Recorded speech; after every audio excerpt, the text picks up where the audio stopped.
Time for divine shot, KJ events. This real talk's the brand. You understand how we do, my man. I'm on that Friday night Knicks shit, dripping in Knicks shit. Up in the world most famous arena with a click. That's a conglomerate. The Knicks real talk, the real prominent. I'm a bit like the Omicron variant, I'm dominant. Paying homage to the cat in the chat. That's where it's at. Cause I'm hearing that. You don't care for hyperbole, we straight facts. We interact with the mob, the gods. Up in the pod, the squad, the facade. My entourage be on the job, my energy. 50 tripping in 10 books. As they cook my game plan, let my brand for loot and pursuit. Going hard like the New York City gritty committee. Cause that's the things we ain't always pretty, but we all stay giddy. But we embrace the fan base like the late Anthony Mace. We trace the logo with this headspace that appear like Squarespace. Staring down on the Chase Bridge, look at that Knicks City drip. The city Jackson's on the court, looking pretty legit. I stay true to the orange and blue. I thought you knew for him a few bars to shine like stars divine to Mount Mars. Knicks real talk.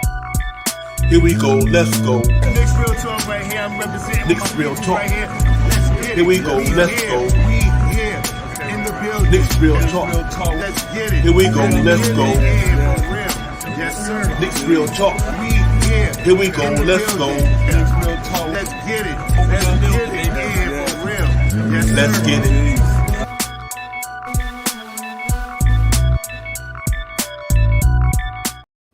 Yo, salute everyone. What's poppin'? What's going on? What's good? Knicks real talk. Let's get it. It's a pregame show. You already know we about to get it popping. We doing a pregame show early on a Friday night because the game tomorrow going to be at 12:30 matinee game at MSG. So we decided to kick it off tonight. That way we don't have to get up in the next day and try to get all this stuff done. But salute to everybody. Let's talk about it, man. Let's talk about the game we had against Milwaukee Bucks last a couple of days ago. Shaw Powell to be in the building in a minute. I'm glad to be here with everybody, man. I hope y'all doing well on this lovely Friday night, man. You out there doing your do, man, but just be careful out there, whatever you're doing, man. Be safe. Enjoy it. Salute to the chat. That's where it's at. You already know how we got it going up in there, man. Salute to my man, Nick fan. Let's go, Canal. Jermaine, salute to you. Cash out. Pudge, nice in the building with us, man. But we here, man. We got a game tomorrow at MSG matinee game at 12:30 against Dallas Mavericks. You know what this is? This is the Jalen Brunson game. Like we had the Julius Randle game the other night in Detroit. This is a Jalen Brunson game. Against your former team who you came and drafted you 4 years ago. Now you're going to play them at the MSG tomorrow in that matinee game. I think Jalen Brunson going to really look. I know he might say this is a normal game to him, but nah, we don't think so. We think Jalen Brunson is going to get a pop tomorrow. So we need that win, man. We played a tough game in Milwaukee the other day, man. 109, 103. Was in it to win it. RJ missed a little bunny there, but we missed some key free throws that kind of cost us the game the other night. But I like how hard we played the other night, man. We just didn't get over the hump. But, you know, as the losses tick on, man, you start hearing noise, and we get into all that later, talk about everything, talk about the starting lineups, the injury reports, the key matchups, and all that good stuff. But, you know, just to piggyback up the other night, man, whoa, that game was pretty fun. I watched it. I just knew the Knicks had a chance to win that game, as we talked about in the stream before that, in the pregame before that. But it was tough, man. It was a tough loss, but, you know, we was there, man. We was scrapping out, you know, a couple of things, pros and cons to the game. You know, I know we done went over on a lot of streams already. I haven't talked about it since the game was over, but Knicks will talk, just going to do a recap on it. And, you know, we just got to keep grinding, man. 10 and 12, what's that, 10 and 12. You know, we still there, man. But I would love to have that game the other night, man. It really would have catapulted us up to at least the 7th spot or some of that nature. So, but, you know, it is what it is. We took the L. We lived to fight another day. But overall, man, you know, Mitchell Robinson monster game. I mean, that's the Mitch we've been looking for since the season started. Had 20 rebounds, 15 one block, like 12, 8 to 10, but 10 to 12 offensive rebounds. Mitchell Robinson was doing his thing, man. Now salute to Mitchell Robinson the other night. He was killing it. You know, but RJ had a better game to hit that 3-point shot when he needed, and obviously he couldn't get around that screen to try to defend Grayson Allen. Did good as he can, but he went behind the screen instead of the front of the screen, and Grayson Allen had enough time to set his foot and launch and hit that 3, man. I think that was like the straw that broke the camel's back. But we still had an opportunity. But RJ had a good look. Maybe it wasn't necessary to shoot the 3, but it was a good look, and it just didn't hit. But he did shoot well from the 3-point line that night. He shot like 50%, so he was 2 for 4. So, you know, but that is what it is, man. But some noise out there, you know, I heard Ian Begley talk about things like, you know, some internal stuff going on, whether the Knicks, they're not satisfied with where they at and things of that nature. some people in the hierarchy just not happy with the 10 and 12. We win one game, we lose one game. So that noise was going on out there over the last couple of days from what I'm hearing. So, and we kind of all predicted this would happen, but I think we still good though. The Tibbs haven't lost a team. They still competing out there. Like I said, they competed the other night, man. To go against the Milwaukee Bucks and scrap the way you scrap. And I think they could have won that game. I didn't like some of the defense lapses from some of our key players, some of our star players. We had some lapses where some people weren't going at the block shots, and it was just tough. But still only give up 109 was impressive. But I think the game could have been much better than that. So we just got to hope that we learn from that one and move on to tomorrow. And we got Luka Doncic right now, one of the leading candidates for the MVP, coming in the Garden. We played Dallas pretty well. Like I say, the Dallas Knicks, we played them pretty well the last couple of years. But now we got a day player on our squad who's really having a phenomenal November. 22 points, 3 rebounds, 6 assists. Jalen Brunson is really killing it right now, man. So thank God we got him, man. But we got some decisions to make moving forward, man, because we looking at guys like Obi Toppin, Cam Reddish, and grinding them. How this thing going to impact the way they playing moving forward? Are they getting enough minutes? Is Obi Toppin getting enough minutes? Do you think Cam Reddish should be in the rotation of Grimes? So Tom Thibodeau got a lot of stuff to think about, man. Because like I said, the birds is twerping out there at MSG. So we gonna see what these Knicks gonna do moving forward, man. But right now we still in the thick of things. We just got to maintain and win these 2 games. I think it's gonna be important. We don't win these, which I think we don't win this next couple of games, man. It's gonna be even worse for going into the following week. You know what I mean?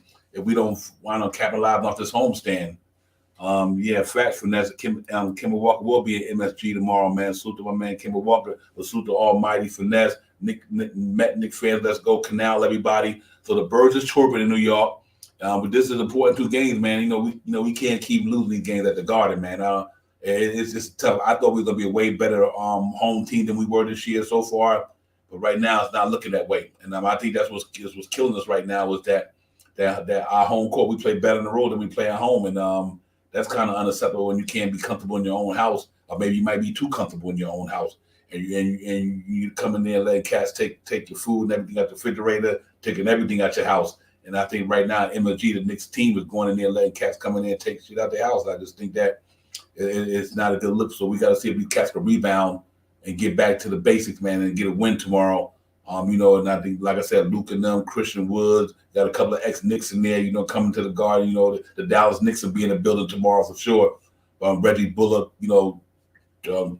Tim Hardaway Jr., these guys like that going to be there. Frank Ntilikina and all them guys. The cats play here. They understand the atmosphere in New York. So I don't think it's going to bother them whatsoever tomorrow. But we got to find a way to win this game tomorrow, man. Dallas lost to the Detroit Pistons the other night, but they beat the Golden State Warriors the night before. So we got to find a way to beat Dallas tomorrow, man. Because we got a back-to-back as well. Right after that, we got Donovan Mitchell coming in on Sunday at 6 o'clock. So it's going to be really interesting to see how the Knicks perform moving forward, man. We need these 2 games in the worst way. So I'm really dying to see if we're going to come out here with a sense of urgency tomorrow and see if we can take this thing to another level, man, and try to rebound off that loss that we had the other day, man. Because like I said, it was a close-fought game. If it wasn't for Mitchell Robinson, that game would have been pretty much blown away. His offensive rebound kept us in the game. What little scoring he did kept us in the game. He neutralized Brook Lopez real well. Still, if it wasn't for Mitchell Robinson, that would have been a blowout. So salute to Mitchell Robinson the other night, man. He just went in there and did his thing, man. So I'm happy to see that for this guy. But like I said, it's a lot of noise out there, man, flying around right now, man, about what the Knicks doing at the front office. And usually when Ian Begley puts stuff out there, you could pretty much say it's accurate because that's one guy that's true to his profession. He don't be shooting no hyperbole out there. So, but I can understand how the Knicks feel because they're quite sure people in the front office feeling the way we feel. We shouldn't be losing one game, win one, lose one. We should be more consistent than that. So I do see that where that's going to be a problem move forward. But the trade deadline coming up pretty soon. I think the Knicks going to make. We already know Fournier's on the market.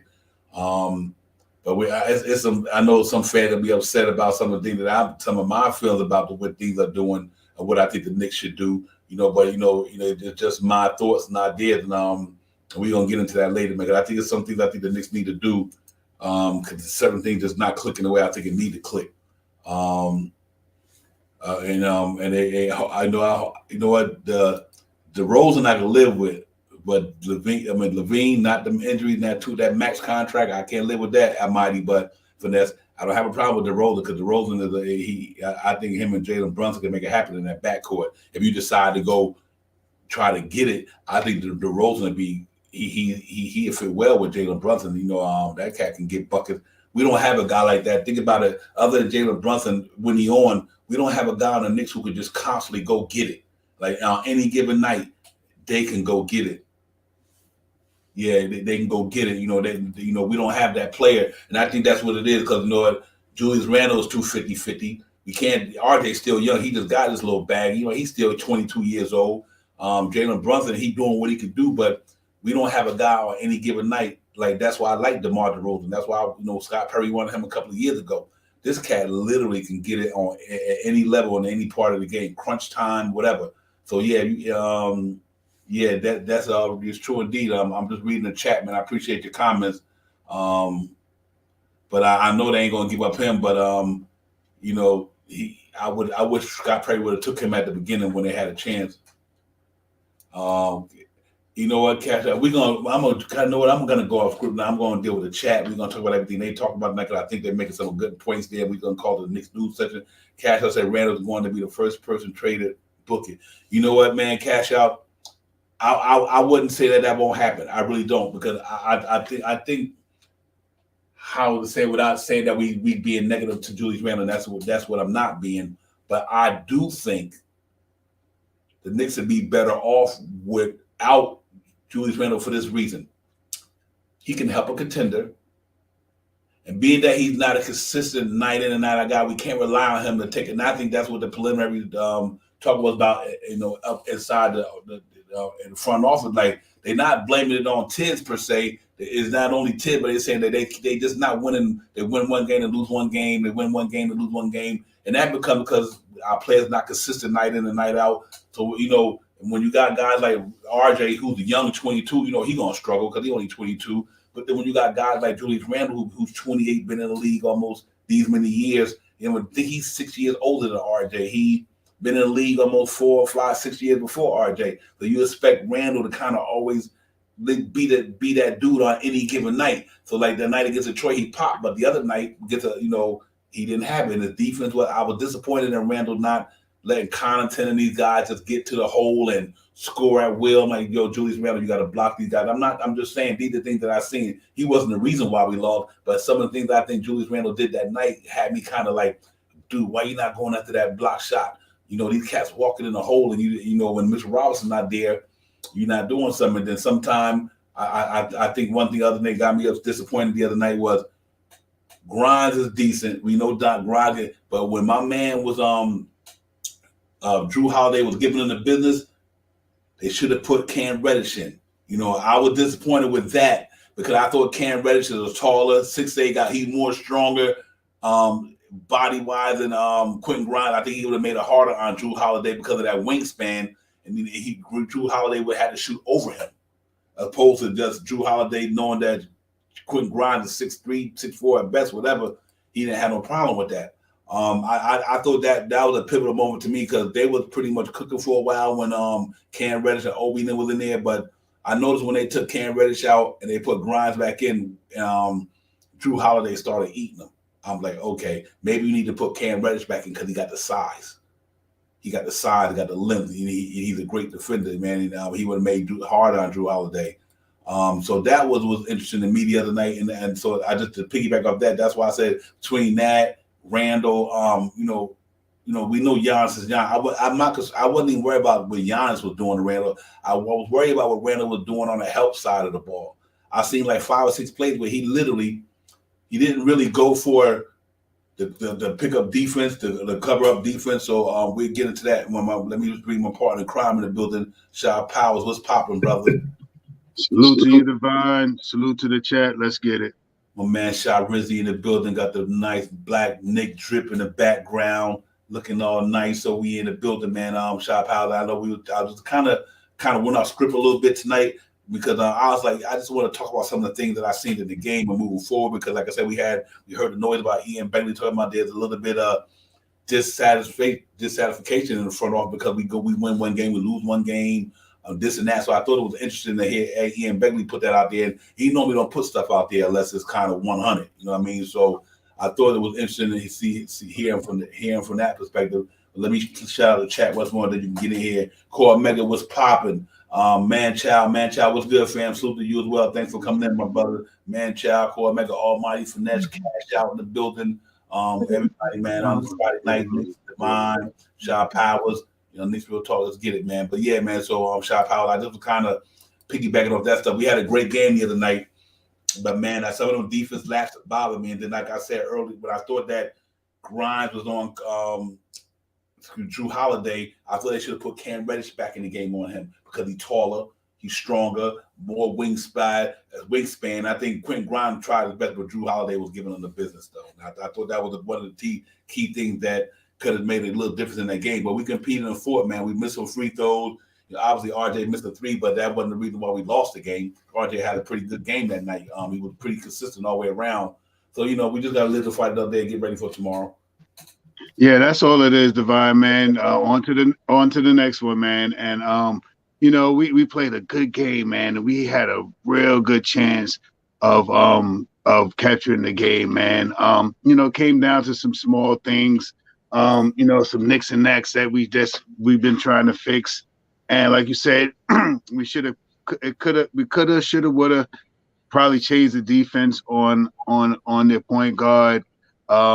Mitchell Robinson had an excellent game the other night, man. He really played big. He really played big against those two big guys down low, as well as he played well. He's starting to come to his own, man. The second time that he's seen the lumberjack over there, he played it well, man. He played a good game. He played also another good game against these guys that are defensive minded, block shots, grab a lot of rebounds. And he performed. So things are starting to come around, man. Tibbs still got a lot of work that he has to figure out and how to set the rotations. If it is going to be Quentin Grimes starting, is Reddish going to be the one that's starting? Now the big thing they're saying now is Ihard going to be the first man off the bench, or is Sims going to be the first man off the bench? Now you got speculations about all these players getting traded and stuff like that. It's just crazy, man. It's just Knicks politics, man, and I love it. I'm a fan and I love it. Yeah, real talk. I mean, and I think it's about that time, man. It's like I said, what I put on the last screen is trade rumor season, trading deadline season, speculation. But I do think we have to do something, man. And we really get down to the nitty gritty about everything that's going on. If I look at the other game, which kind of threw me for a loop in a bit, and I just want to put up there, let the cat see what I'm talking about real quick. Shaw Powers, depending on which direction we're gonna go, and I say this here, you look at the box score for the other night. Here we go. Julius Randle, and we're gonna go down for the Knicks. I ain't worried about them. Julius Randle at 39 minutes, 39, 8 for 24. That was tough, bro. That was RJ shooting them. And I get it. He played against Giannis.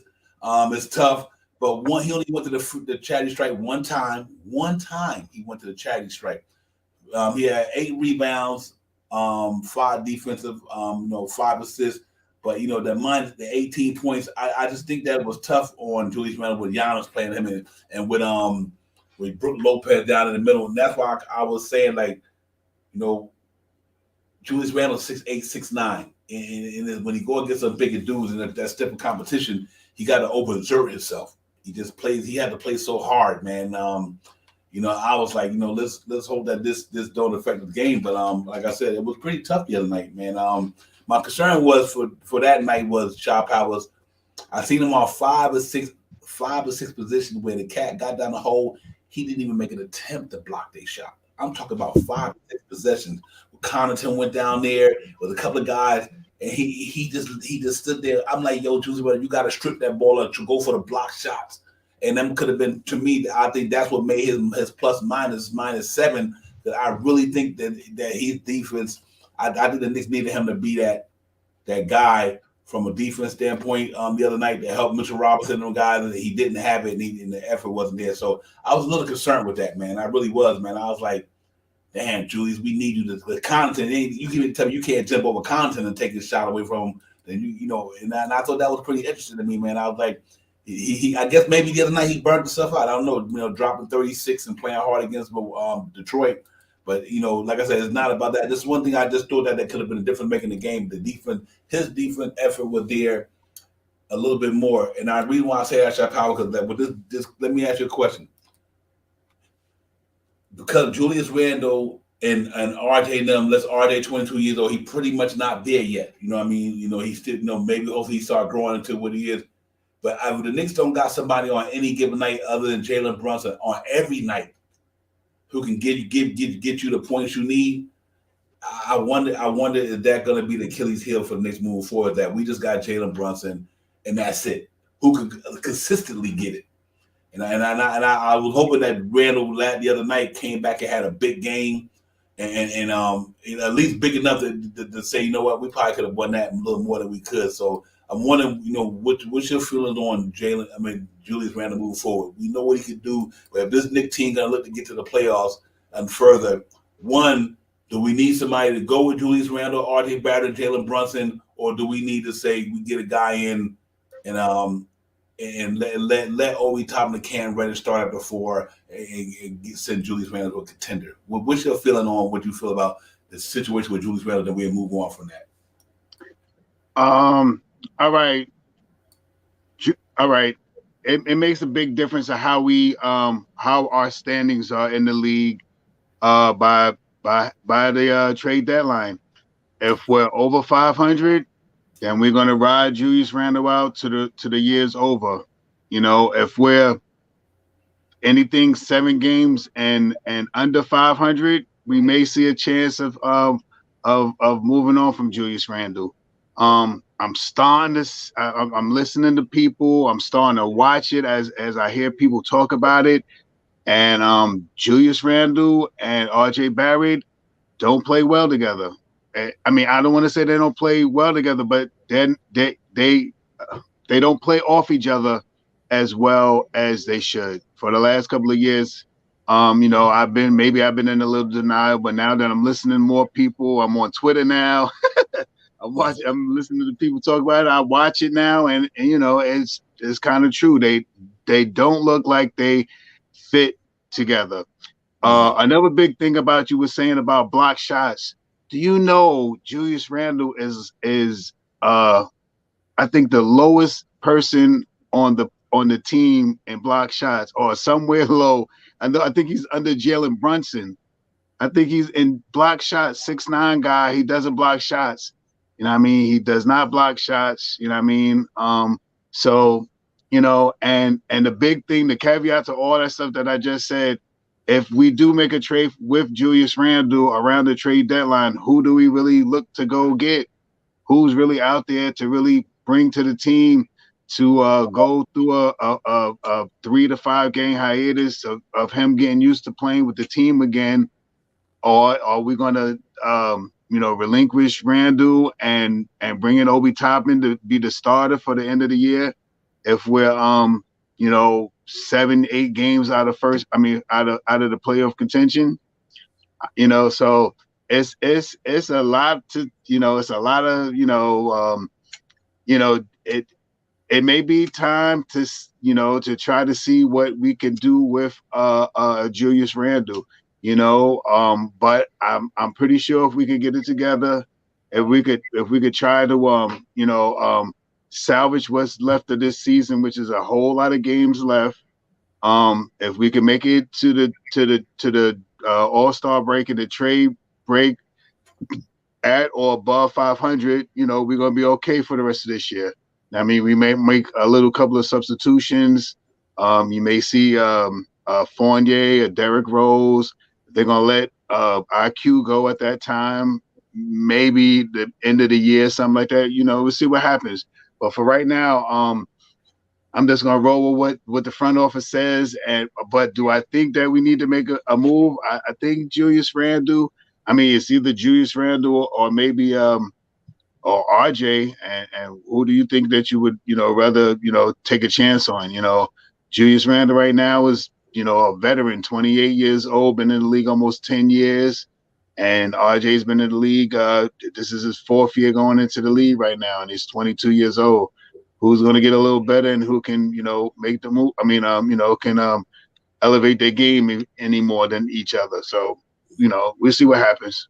Yeah, real talk. Yeah, I just wanted to bring it up, guys, not to get off a pregame show. I just thought it was important to bring this up because watching the game, looking at the Knicks moving forward, I still believe in Julius. I think Julius Randle is a good dude. My concern, and the reason why I want to bring this up in this show, in this segment, while we all are here right now, and salute to the chat first and foremost with L. Lee, Johnny Davis, man, child, everybody, peace of the God, Allah, wise knowledge. Salute to you, my brother. I just wanted to bring it up because I just think that when I looked at that game the other night, even though I think we're going to be all right as a playoff team, I think we still can get there. My concern was, I just brought that up because I really got to say, the way the Knicks played last night and the 5 defensive plays that I seen, when my man did not even go after Julius Randle did not even attempt to stop this guy from scoring 5 of them. Right. I was like, Julius Randle, you Connaughton? He right there, right next to you under the basket. You didn't even attempt to strip the ball or block his shot.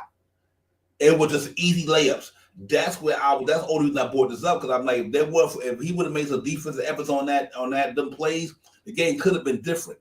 So I brought the Julius Randle thing up because Ian Begley them talking about there was some noise in the front office about they not happy with the way the team is playing one night, one in and one out, and they said it's not only focused on Tibbs. So that's why I brought that up, because if it's not only it's not the primary focus, not Tibbs, then what is it? Why the team is not doing this and that. So I just wanted to bring that up because it's Tracy to be coming in a couple of weeks. Next thing you know, we'll be in December. People going to talk about who's going to be. We already know Evan Fournier probably going to be much out of here.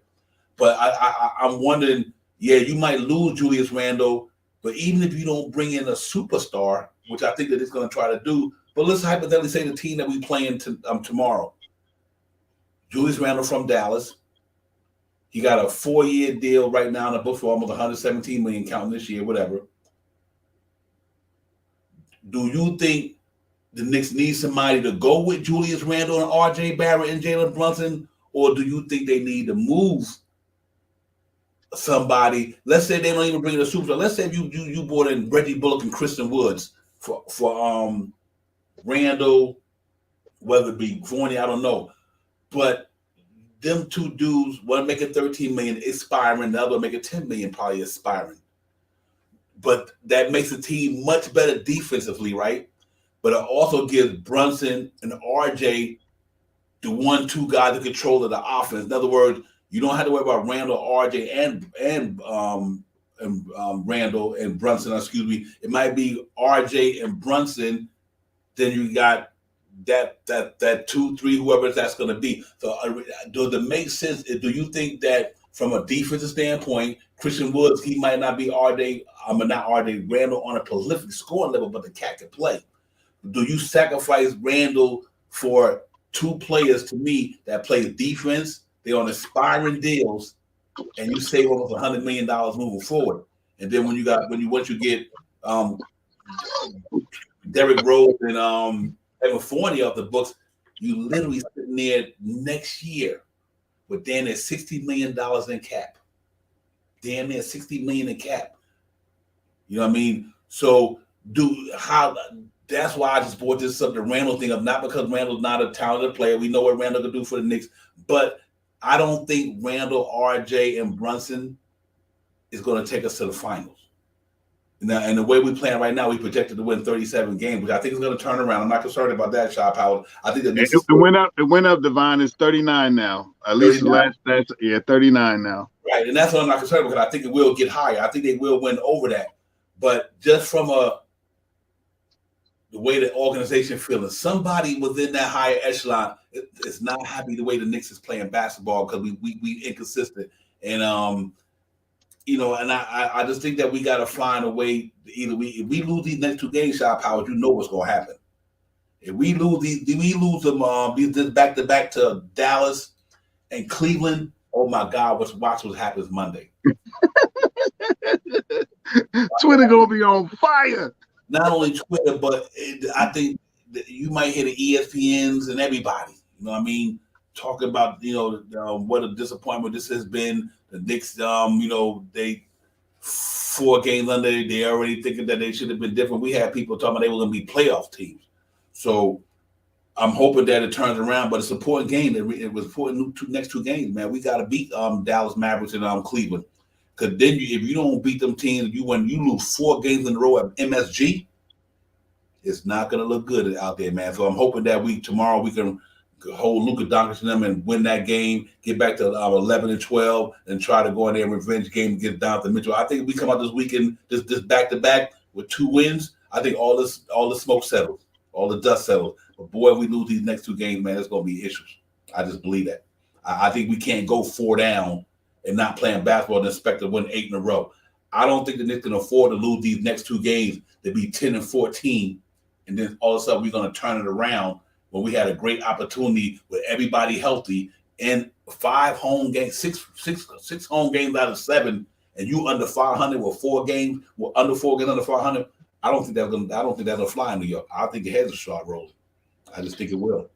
I mean, of course. I mean, that's exactly what's happening. I mean, I remember just 2 weeks ago, we were ready to trade the whole team. RJ need to be out of here. We need to fire Tibbs and Mitchell Robinson can't stay healthy. There's a whole lot of hoopla already blowing out in the atmosphere already. So imagine this winning 4 games at home. Right now we're 4-6 at home. We have a better record on the road. I think we're 6-6 on the road and 4-6 at home. You know what I mean? So, our biggest thing is, and we talk about this all the time, Divine, man. Every stream we get on, man, we talk about this. The Knicks have no problem scoring the basketball. It's not a problem getting the ball in the basket.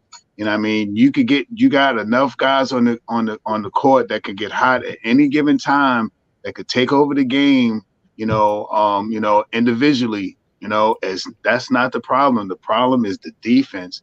And what you saying about relinquishing Julius Randle to bring in Christian Woods and a Reggie Bullock, that's instant defense right there.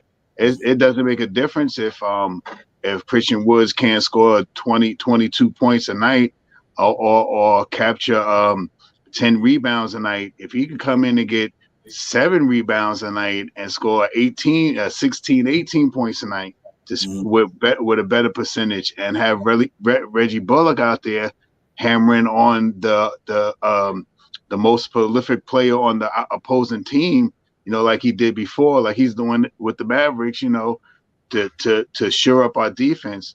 I mean, we got guys. I think if the biggest thing right now, you're starting to see a lot of the guys look for Mitchell Robinson when they drive go into the hole now.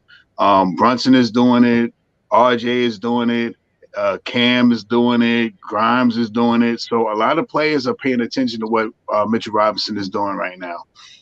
Grimes is starting to come into his own a little bit. Cam is starting to get back into a little bit of rhythm and stuff like that. So, we got some defensive guys on the court, and in certain atmospheres. I mean, let's be clear, man. I've seen it the last couple of games. Julius Randle does not play that great. I mean, one-on-one defense, if you clear him out and he got you one-on-one, he plays great defense.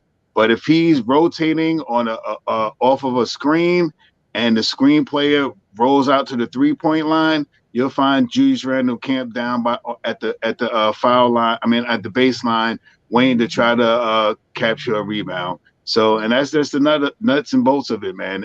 And I see it. I know as a Knicks fan, I know a lot of other Knicks fans notice it too. So, what can we do with that? And I mean, Julius had this big thing about the dinner and all this stuff, and talking about bringing people together and stuff like that, which was a good thing. But that 3-point things that he's leaving open, man, that's a really souring spot in the season this year. Yeah, real talk. Yeah, and that's what it's about, man.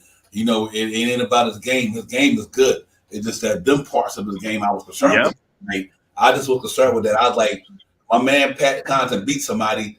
He'll go to the basket. He'll go Julius Randle. My man right there. You did not even jump. Literally, you did not even jump. The alternate shot, the block shot. He did it like 4 or 5 times. I was like, yo, Randall, you got to help the Knicks out of this because, if Mitchell Robinson, I think that's where Mitchell Robinson went out, Sean Powers. When they took Mitchell Robinson out, Tibbs went kind of small. I'm like, okay, so now you got to play that big man role. Maybe he's not used to it. He's not consistent with it. He don't have to do it. But still, I just thought that was the problem. I think that could have made a difference in that game if his defense would have been a little bit more effort. With a little bit more effort even if it wasn't your man and somebody get beat, you still had an opportunity to, whether you foul a man or whether you strip the man or whether you take a charge or whether you block it. I like almost 5 or 6 plays. I was really heated, dude. I'm sitting here and they played a good basketball game, but I was heated. I'm like, Julius Randle, what the fuck? You just let this cat go there and do that without doing no effort whatsoever. I was totally disappointed with that the other night, man. Other than that game wasn't no problem to me. We played great basketball. We was in the game, and like I said, if it wasn't for Mitchell Robinson and R.J. Barrett, that game was a blowout. If it wasn't for Mitchell Robinson, the Knicks would have got blowed out the other night. His offense rebounding, his defense tenacity, he shut Brook Lopez down. I was like, okay. And Brook Lopez been playing pretty good ball this year. And Mitchell Robinson played probably one of the best games of his NBA career the other night. He held that cat to 9 points. He only had 6 rebounds. Mitchell Robinson had 20 rebounds. Like Budenholzer said, he never seen nobody rebound like that. And this is the coach of the Milwaukee Bucks saying that about Mitchell Robinson tonight. Like, this cat had damn near 12 offensive rebounds, man. I'm like 11 offensive rebounds. So I think that was a game I thought we wasted a little bit. I'm not even concerned about the last shot RJ took because it was a good look. Yeah, he had more time on the clock to maybe do something different. But I'm not mad at the shot because he shot 50% from the 3-point line that night, 2 for 4. So I can understand that he felt like I could launch that because I hit 2 out of 3 before that. So it's a tough loss, not disappointing but tough. I was like, man, we had these cats number. And like I said in the pregame, let Giannis score 37, let Giannis run him up, step everybody, stop everybody else. Unfortunately, we couldn't stop Drew Holiday. He was a plus 10. 22, and I thought that at that time that Grimes is a defender, but Drew Holiday, he don't have nothing for Drew Holiday. Bring Cam Reddish in there because Cam Reddish is taller, longer, and I thought that was another move in that third quarter going into the fourth. I don't know how many minutes within that time when they took Cam Reddish out and put Quentin Grimes and the rest of them guys back in the starter, Julius Randle and all them guys. The shit turned the other way. I was like, man, go again, man. I was like, so I mean, it definitely was upset that we lost that game. We had that game in our pocket to win, but obviously, I didn't really think that Jalen Brunson missed 4 free throws neither. Shot Powers. Oh yeah, he missed 3 or 4 clutch. I think the guard put up right there. Them 3. Hey, that 3 clutch foul test killed me, bro. I like Jalen Brunson should almost shoot down at 90% for the season. What a time to miss free throws. I was like, whoa. So, it was interesting, Shot Powers. Yeah, he looked a little winded at the free throw line. And, he's been grinding, man. He's been running to the back to get some icy hot on his ankle, rewrap the leg a couple of games. Big 270-pound guy fell on his midsection, lower half of his extremities and stuff like that. He's still, probably feeling a little bit of pain from that, but he's a warrior. I mean, and it's those things. I hate to see them happen, but I know they'll be better later on when he gets a little more healthier. Those things will happen. Just the beginning of the year, he hit about 40-something free throws in a row. So, it was something that I wasn't. I didn't think I would see it, but it happens. You know what I mean? And also the 3-point shot where RJ shot that 3. That is RJ's spot. That spot where he shoots that shot the other night. That is where RJ shoots his best 3-point shot, a la 3-point game winner against Boston. He loves that corner on the right-hand side on that bubble. That's where he shoots the ball from, and that's one of his better 3-point shots, I believe. For me as a Knicks fan, seeing him, that is where he shoots some of his best 3-point shots, and he just didn't knock it down. He shoots some good ones in the corner too, on the right hand side. But more than often, when you see him shoot a 3-point shot, it's from that angle right there, and he just didn't hit it. You know what I mean? And hopefully the next time he gets that opportunity, he'll knock it down. You know what I mean? He played a pretty decent game the other night. You know what I mean? He's been trying to play a little bit better. He had 26 points, a couple of rebounds, some assists. Not, he's had some foolish turnovers, but he's playing better basketball since the sickness. You know what I mean? So, I mean, it's on to the next one, man. That was a really rough loss, man. I wanted that game so bad, and to have the taste of it, like, oh man, we right there, we got this game. You know what I mean? Jalen Brunson going to the line, we're gonna knock these down, and he missed one. Ah man, just to tie it up. It is what it is, man. I don't think it's gonna happen 3 more times this year like that. I don't think you'll see Jalen Brunson going to the line and on a chance of winning the game or tying the game or going up by 1 in less than 20 seconds again, maybe the rest of the season. So, it is something to see, man. But, on to the next one, man. We got these guys tomorrow, man. And I think we got a good chance of beating these guys in MSG, Washington, early game. The 2 things that I hate about the season is Friday night Knicks and Saturday and any weekend matinees. Saturday or Sunday matinees. Oh man, last time we had a matinee, I think it was 145 to 135 we lost by. So let's see what happens tomorrow, man. But I think we got a good chance of winning this game. And we just got to get out there and get gritty, man. The defense is starting to get a little better, man. And if we can continue to move our offense up a little bit, we'll be fine. Yeah. I think tomorrow. I mean, like I said, I'm calling this Jalen Brunson Saturday. He about to go get against the Mavericks. Y'all want to only give me only $55 million? I'm gonna tell you, 55 points. $55 million. I think Jalen Brunson dropped 30-something tomorrow, man. 55, Devon, 55.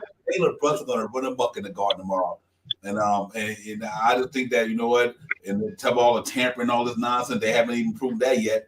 So he gonna go in there and just go berserk. I think Jalen Brunson. I don't think Spencer Dinwiddie or Luka Doncic. Do you know Luka Doncic can't handle no Jalen Brunson? He ain't his defense ain't even on that level.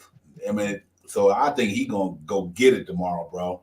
He had 2 days off to do this stuff too. So I'm hoping the next team come out there and beat these boys down tomorrow, man. Because they just lost to the Detroit Pistons the other day. And they beat the Warriors the other night before that, but they coming off a 1-game skid on this swing, man. Yeah, I hope so. Alawa, that would be nice. But man, yeah, we got to win this tomorrow, man. I really, truly, ladies and gentlemen, I think the Knicks got to win these next 2 games. I just think this is going to be important that these guys go out here and battle and try to win these 2 games, because I just think that having that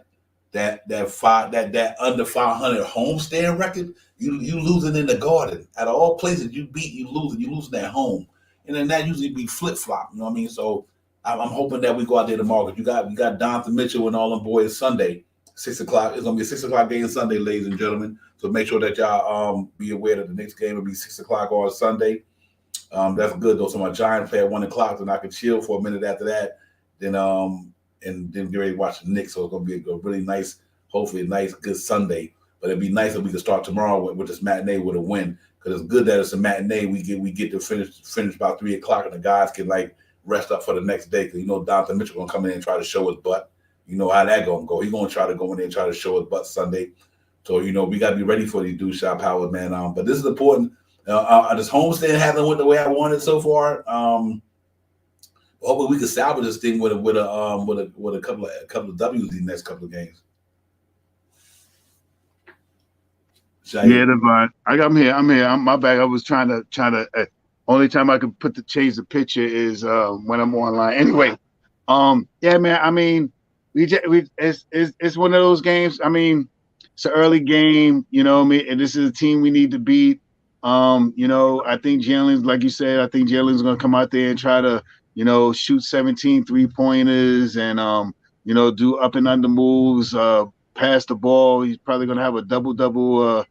He's probably going to try to push for a triple-double tomorrow, man. I really think he's going to go for all the assists, I think he's going to try to go for all the rebounds, and I think he's going to score over 30 points. So, we just gotta, the main focus is to try to put some defense on some of these guys and stuff like that, and that's pretty much all we got to do, man. Uh, like you said, Devon, these next two games are real critical, man, and we need to win these two games, man. We really need to get back to 500. If I'm not mistaken, in the standings right now, I think we're in. It's not eighth. I think it's 10th place right now. So we need a couple of good wins right now, and that's what we really need to do to bolster our season right now. Yeah. You know what's crazy? Yeah, you're right. You're right. A lot. Why we usually beat these cats up, man. We do. But it's going to be a really good game. I want to see what these cats how if they can go out here and do the same thing they've been doing against Dallas, kind of dominate these cats, man. In the garden and get it popping. But just to piggyback off like what you said, Shot Powers, right now, you know what's so crazy? Why you don't want to lose too much hope? The Knicks are 10th in the conference, 10-12. Wizards is 11-11. I think they're losing tonight to Brooklyn. Raptors, I think they're gonna lose tonight. Hawks play tonight. So I mean, it's like we still right there, you know what I mean? But at the same time, the Heat were creeping up behind us. The Bulls is right there. Charlotte down there in the lower echelon. So we definitely got to get a win. We just got to get win. We would have had a win the other night. We 11-11, and we pretty much right around where everybody else at. But obviously it went the other way and it didn't happen. But everything is still tight, man. Other from the 3 down, 8, 9, 10, 11 losses, 12 losses. We 4 games out of the loss column. We play Cleveland Sunday. You know what I mean? So and everybody's still beating each other up. So even if they lose a game or two, they got 11 losses. We just got to keep grinding, man, and hopefully that we catch lightning in a bottle, man, and turn this thing around. Because if not, it's gonna be disappointing. Because you think about it, like we got Dallas tomorrow, then we got Cleveland, then on Wednesday we got 3 days, which is good. We got 3 days off, almost 2 days off until we play. We got the Hawks at the Garden. Then we come down here to North Carolina where I'm at, and we playing the Charlotte Hornets. Then you got the Kings. Then you go on the Bulls, Pacers. Then we go on another road trip. So we got to be able to get out of this thing, man. 500 or better, or to get anything past 3 or 4 games below 500. I think it's going to be an issue, Shot Power. So let's hope that we can go in here and win tomorrow and get us 1 game. Because we right there, man. Everybody's bunched up in the East. Everybody's right there. And so these next 15 games before the All-Star, 20 games, whatever, for the trading deadline, the All-Star break going to be huge for the Knicks. But right now, we'd love to see us go out there and get it popping tomorrow night for sure, tomorrow afternoon for sure.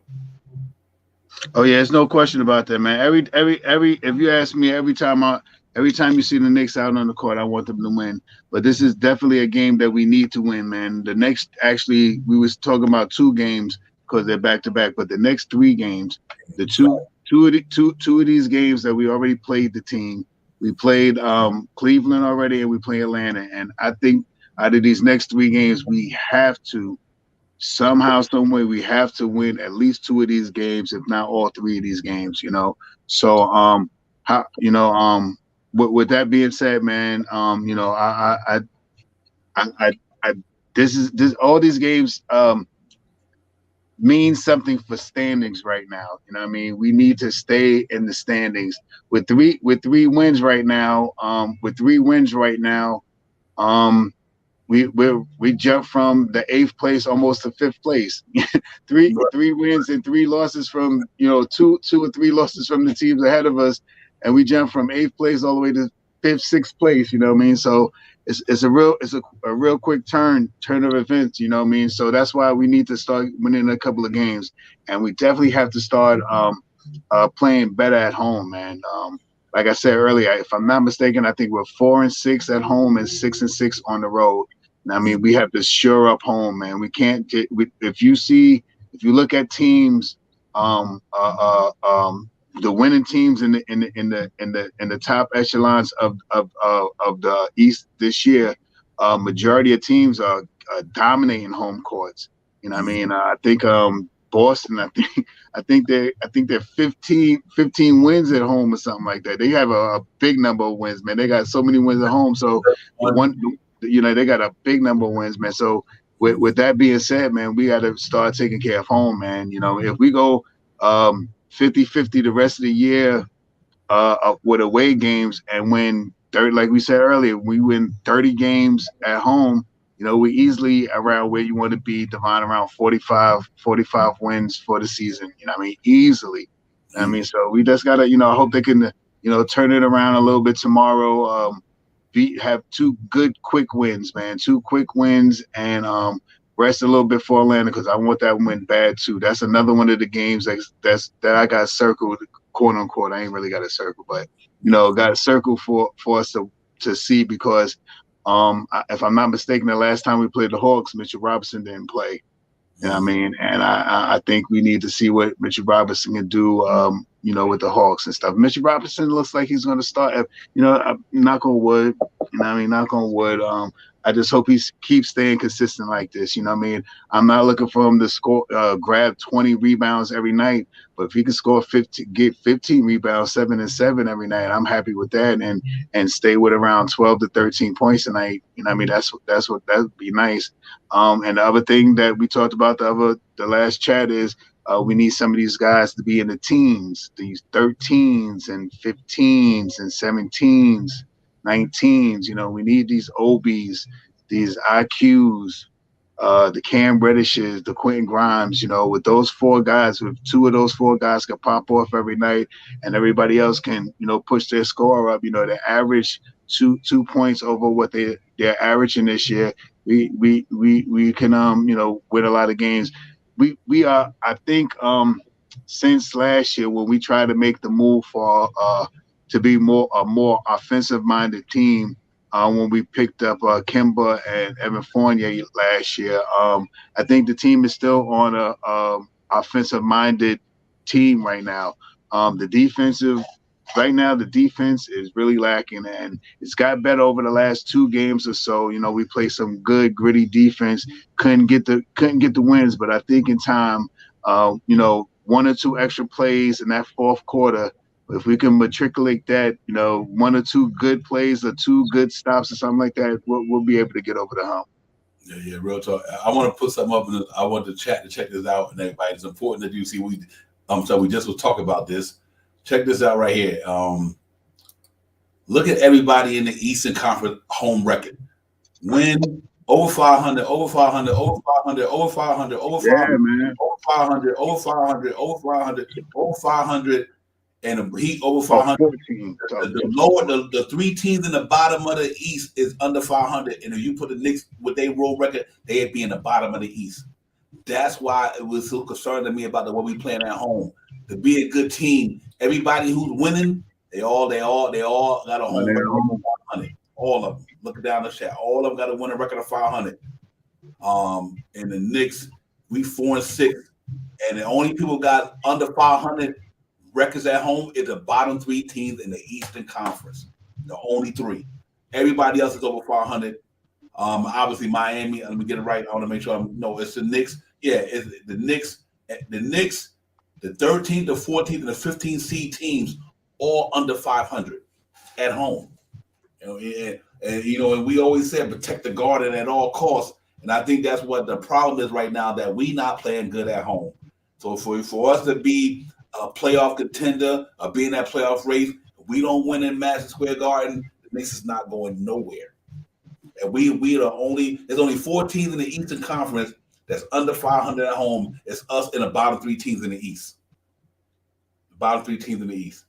And that's what was so devastating about the loss the other night. Not devastating, but disappointing. We had that game for the kill. We can't let people come in Madison Square Garden, man, and run them up like that, man. I don't know if we get too comfortable or we know we home. We feel like, we good, we got this. No, you ain't got this. You know what I mean? The game is at 12:30 tomorrow. So I guess the pregame would be at 12 o'clock. So I think just to see, that's one of the things that we really got to clean up, man. We got to get back to being 500 better at home. I still think there's a lot of time in the season to do that. But I tell you, these next 5 or 6 games going to tell it all, guys, about the next season. Tomorrow we got Luka Doncic in them. I think we can win that game. The Cleveland game going to be a toss-up because, them cats are just that good. Then after that, you got the Atlanta Hawks. You know what I mean? You know, they like to come in there and show out, man. These next 3 games at home, the Knicks come out this 1-1-2 at home. I don't think it's gonna be. It's gonna be not gonna be. You could always turn the season around, but I think it's gonna be difficult, man. You know, because I just think that for some reason, we not getting over the hump, and I think Jalen Brunson can't be the one.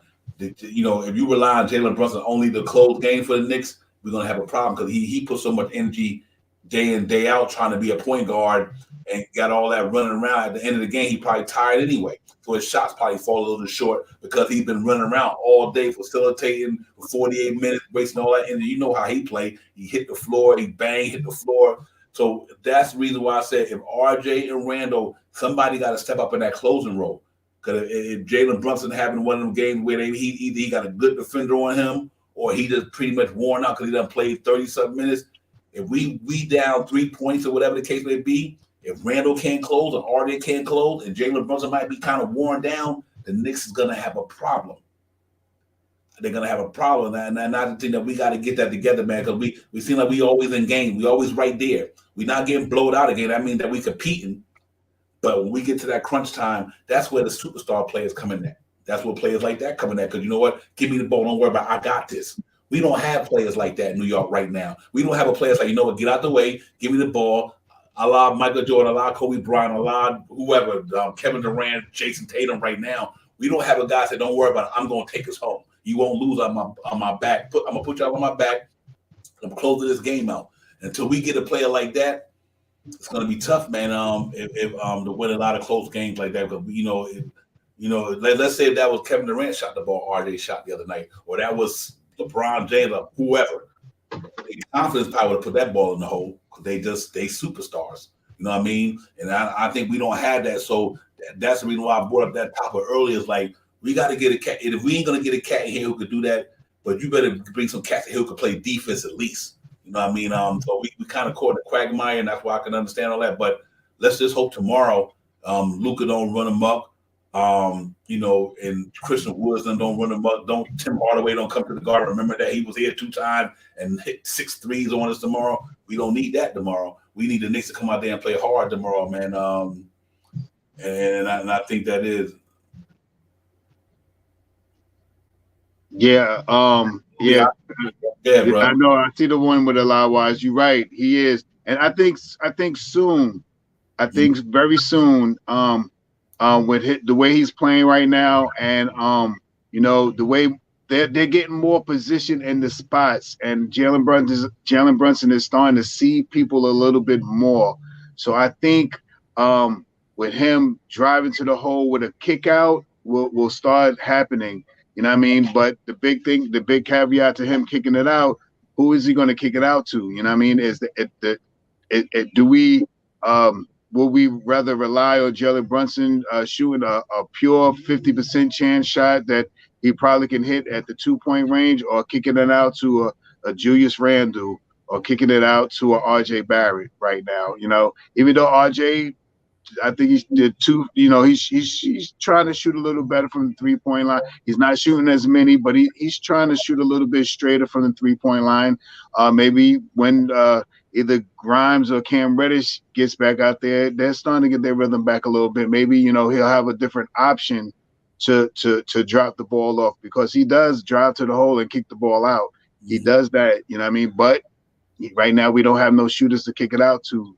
I'm not saying we don't have no shooters. We have people that can take the shot, but we don't have no shooters. You know what I mean? Big difference. We got people that can take the shot, but we don't have no shooters. You know what I mean? Aside from maybe Quentin Grimes, maybe Cam Reddish, maybe Evan Fournier, but we probably won't see no more the rest of this season, at least as a Knick, But, until we can, sure up somebody where he can kick it out to and get it to them, I think it's going to happen. And Grimes is one of those guys that I think is going to start getting his legs in him. He's starting to shoot a little looser. You don't see his legs, if this makes sense, his legs looking so tight when he goes to shoot the jump shot, like that stiff, like he's like a L or whatever. He's more, dangly with his legs now, so his shot is a little more fluent, So certain things, man. I mean, Devon doing this podcast stuff, you sit and you do homework, and it's not doing homework because I've been doing this,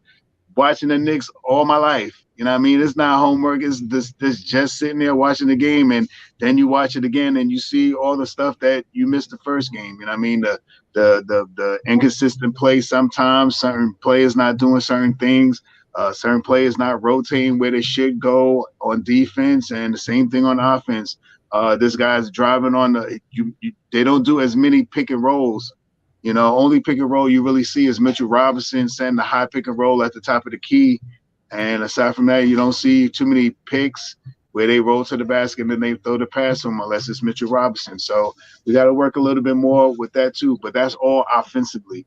The big thing that we have problems with is the defense. So until we can rectify that, man, that's what I see as a Knicks fan as one of the big problems that we're having right now is the defense. Yeah, defense on the perimeter. And don't get me wrong, we only gave up 109 the other day. That was pretty awesome. Right. Good. Yeah, well, you know what, and you know what's interesting to me, and that's what I brought what I was talking about earlier. Think about this here. Who on the Knicks, literally, other than Jalen Brunson, you could say, give me the ball, I got you. So that's why I brought up the DeMar DeRozan thing the other night. Not the other night, earlier in the show tonight. One thing about a guy like DeMar DeRozan, he's confident that you can't stop me. You literally can't stop me. You know what I mean? Like, I'm going to hit this bucket. See, Randall and RJ and Grimes and all these guys, they don't have that confidence yet.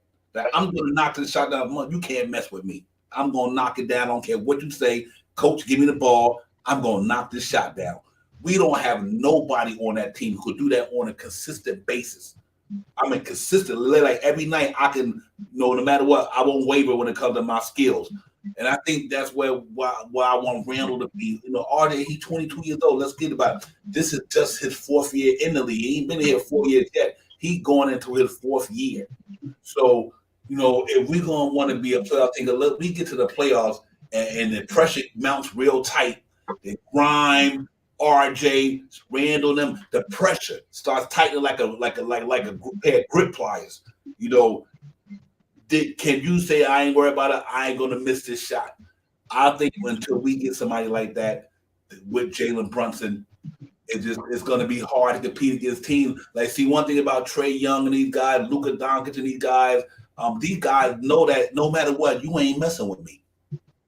You know what I mean? And I think that's why I brought that thing up earlier. Like, we got some nice players, but are they ready?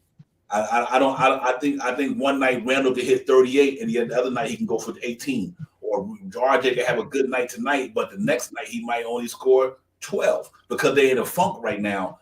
So I think if we want to be a better team for competing for the playoffs and getting up there, we got to get a cat who can go out there and just get it. I don't care what it is. And Jalen Brunson can feed the ball all day, and he can knock it down.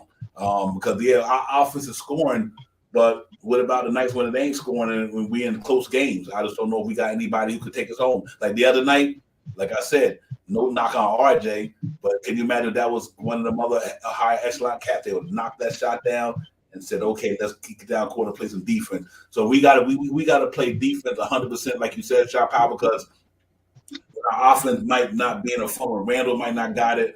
RJ, he had it the other night. I like the way he played the other night. RJ played real well the other night. But see, we don't see that on a regular basis. It's peaks and valleys. And when you're peaks and valleys, that means one night you up, one night you down, you're a 500 team. Because one night you got it, one night you don't. One night you got it, one night you don't. That's where we at right now, where people like Boston, Milwaukee, Cleveland, them right now, they got it every night. You know what I mean? Well, I'm going to say Boston and Milwaukee, 18-4, 15-5. Usually every night they're going to come out there and do what they do. Everybody else, Cleveland 14-8, Pacers 12-9. They don't have it every night. We one of them teams. So we still give it a punch of chance because from the three down, from the 3, 4, 5th, 6th, 7th, 8th, and 9th position in the NBA, the Knicks got a chance to compete with any of them guys because they not bringing it every night just like we are. So let's hope that we can catch lightning in the bottle, man, and try to get some wins going and get up there, man. But right now, I'm kind of worried about an inconsistency from the shoot standpoint. Like when one night we got it, one night we don't. That's just 500 basketball. So let's hope that we can move forward, man, and these cats get it clicking and win some games in a row. But I tell you what, guys, we got 3 games in a row at home. This is gonna be a important 3 game for the Knicks because I'm not from a win-loss standpoint. what's going to go on inside the organization. When you're going to start hearing tips noise. You're going to start hearing front office noise. You're going to start hearing Randall noise. So this is important 3 games, man. It really is, guys. I can't say that enough. We got to come out this thing on top, man. We 10-12. We come out this thing 10-14 or 10-15. Heads are rolling. They ain't spent $100 million on these players to be like that. So I think we got to be careful about, not be careful, be mindful about what's going to happen if the Knicks keep going south. I just think it's going to happen. I can feel it. I don't think James Dolan said, "Listen, man, I gave you enough money to go do what you want to do, and I expected y'all to be a certain place." And that's what the problem is. The people in the organization thought the Knicks would be better than they are. That's the rumblings. Like people in the front office, high people in that front office thought the Knicks would be better than they are. Because they win a game one night, lose a one the other night, win one night, lose one the other night, and you're losing at home. I think that's what the rumblings is starting to start chirping out there, man. And, so we just got to hope that we put it all together, man, and get this thing popping, man, and get back to what we do, because it'll be disappointing if we go this. If we had a 6-1, we had a 6-game homestand out of 7 games, and we lay eggs at the home and out of 7 games, out of 6 games. Let's come out of that home stand 1-5 or 2-4. I just think it's gonna be an issue. I just think it's gonna be an issue. Let's hope not. Let's hope that they weather the storm and win 2 games in a row and get back to 500. That's the biggest challenge right now. Win tomorrow, and then hopefully get Jonathan Mitchell and them win again. Think about what they're going up against. A superstar tomorrow. They're going up against a superstar tomorrow. You can say Jonathan Mitchell's about to be a budding superstar. So they're going up against some really potent cats in the next couple of games. They went up against Giannis the other night. So let's see how these cats gonna go, man. The shot piles, and we can get out there and get that energy back. Cause we played a hell of a game the other night, man. I'm not dumping up our boys now. We played a hell of a game the other night. But just from out there, from a organizational standpoint, I don't think it'll be acceptable that the Knicks lose the next couple of games. But somebody talking about fire or Leon Rose them got to go. I think that's going to start happening. Yeah, I don't think. I mean, before you really hear so much about Tibbs being fired or anything like that, I think like I said earlier, if we're a certain amount of games by midseason, by the All-Star break and stuff like that, we're under a certain amount of games. I don't think the precedence will be so much on Tom Thibodeau. I think it'll be more on moving some players. And if we're about 500, I don't think we'll probably make any real major trades. I mean, you'll probably be 1 or 2 minor trades, but I think if they do any major trades, it'll be in the off season, especially if we're playing about 500 basketball. So, as a Knicks fan, that's how I feel. Excuse me. Excuse me. So, with that being said, man,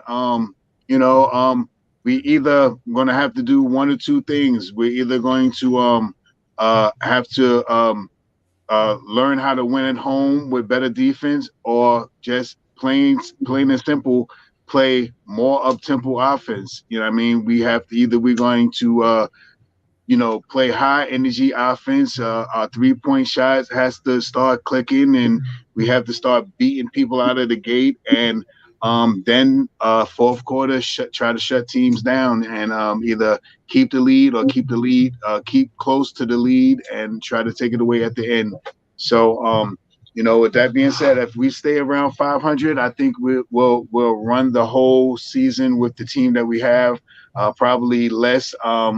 Maybe Evan Fournier, maybe Derrick Rose, maybe those 2 guys would be looked upon to be moved at the trade deadline.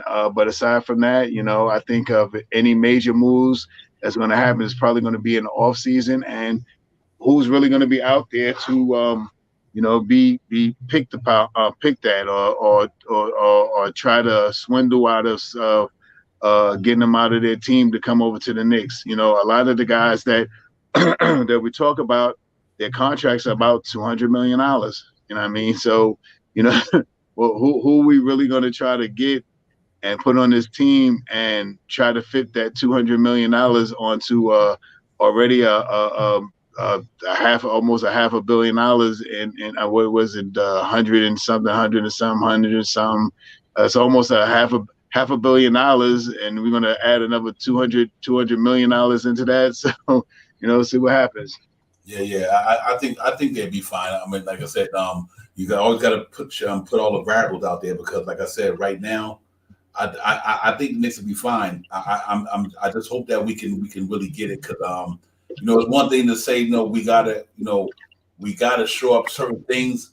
It's easy to say we got to do it, but are they gonna do it? Right, facts. And so yeah, I know we need to hit free throw. We need to shoot the 3-point ball better. We need to play defense on the perimeter better. Here's the key: are they gonna do it? Do we got confidence that they're gonna do it? We know what they need to do. We know what the Knicks need to do. Facts.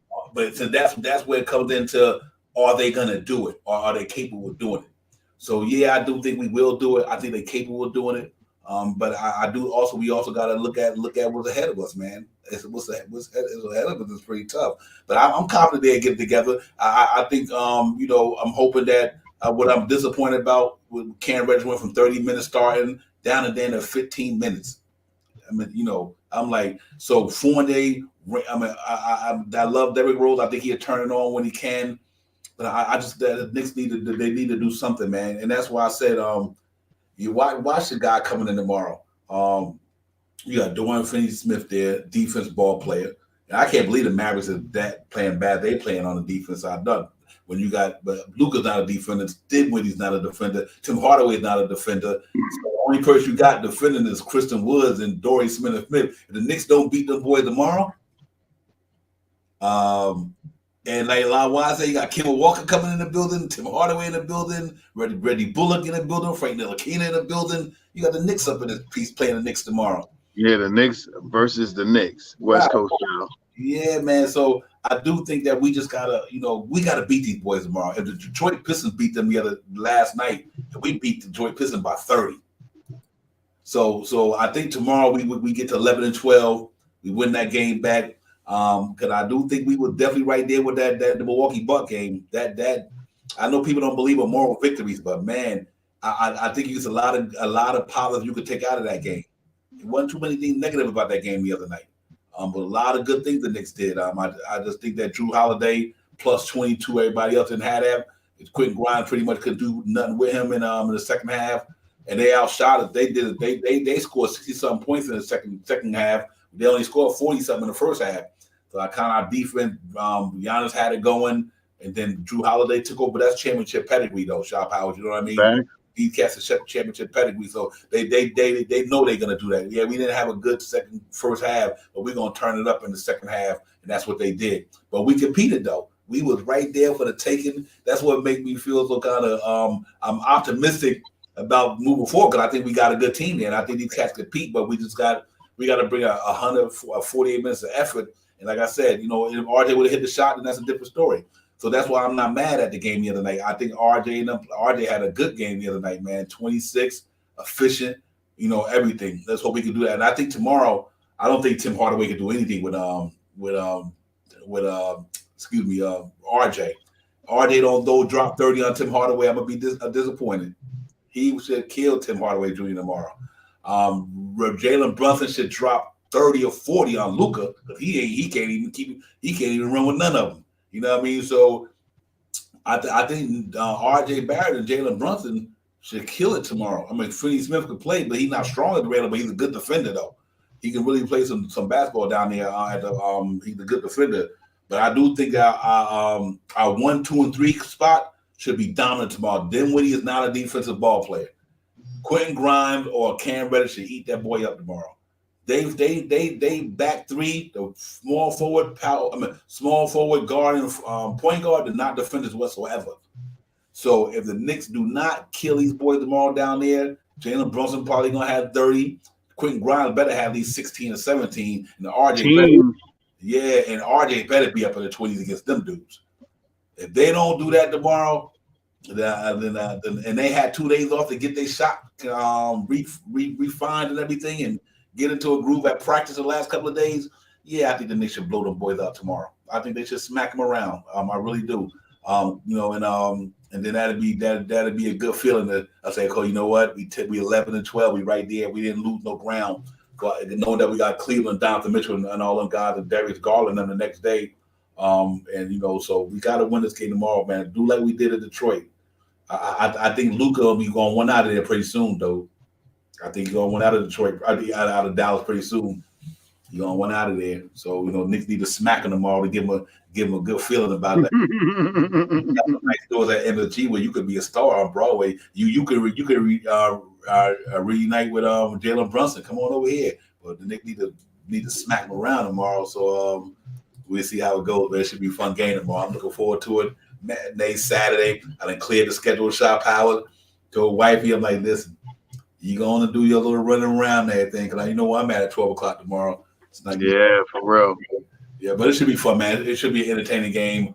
Let's hope the Knicks go in there and to win another one. Win this one. Like I said, peaks of valleys. But they can win that one, man. I'll be really feeling good about it because we damn sure had that game the other night. We should have won that game, Shop Powers. A couple of defensive lapses here and there, and a couple of missed shots, and a couple of free throws missing, like Allah Wise said. Jalen Brunson, that happens. Ain't nobody perfect. Them was some clutch free throws, though. I just hate to see that wasted that Mitchell Robinson game. That was dominant, bro. Yeah, that's another thing that I said, Divine, man. The same exact words, man. To see Mitch get out there and be so dominant, high double digits and stuff like that, and we couldn't just get the game, man. You know what I mean? The little is like the extra things, the little things, man. The extra effort, one extra play here. One extra stop right here, solidifies the game right there. You know what I mean? I think we missed 5-6 free throws or something like that, man. 3 more of those free throws, we win the game. You know what I mean? I forgot how many. It was about 5 or 6 free throws. I think we went. And we should go to the line a lot, man. I think we went almost 8. Well, did you got the stats on how many times we went to the rebound? Yeah, I can get it up for you. I'll pull it right now. Yeah, I think we missed them. Yeah, man. I think we went like 15 times or something like that. That's almost 30 points, man. Yeah. We against Milwaukee the other night. I put up there for everybody to see it. Those who didn't see it. We was there. We shot. Field goal was 42 for 100. Field goal percentage we only shot 42. They only shot 42. It was a defensive game. 3-point percentage they were 28. We was 20. That's what we kind of we lost to that right there pretty much. Free throws. 13 for 20, 65%. 13. Yeah, 13 for 20. We missed 7 free throws. We been shooting like around 80% all season long so far. I was amazed. This Mitchell Robinson right here, we out-rebounded Cat 55 to 52. Mitchell Robinson, 19 offensive rebounds. Mitch had 11 up by himself. We didn't have a lot of assist numbers because the Milwaukee Drew Holiday, he does defend like good. They that good defending. 3 blocks. They had 6 blocks. Turnovers, we only had 7, which wasn't bad. So overall, it wasn't a bad thing, but I think we got 8 up was ahead. 6 for 30. 6 for 30 from the 3-point line. And you could expect that caliber of percentage from the 2-point line because Milwaukee was a better defense team in the league. But our defense didn't play bad that night, Shop Power. They went 39 for 90. So we really, and they only went 28 from 3. So the defense wasn't too bad. We just missed them damn 3-point shots the other night. And the charity strike, we would have went, let's say, was that 13 for 20? Let's say we would have went maybe 13 or 17. 17. There you go. 17 wins the game for us. And it win the game for us, man. So it was a great effort, great overall, but that 3-point shot is killing us, and we got to find a way to get that thing popping. Jarvis, man, Mitch, he was, man. He really carried that team that night. Without Mitch's game and them offensive rebounds, that was a blowout. It was a blowout.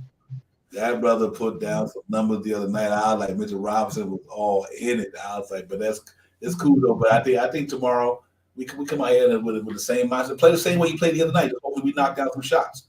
That's it. Play the same way you played the other night.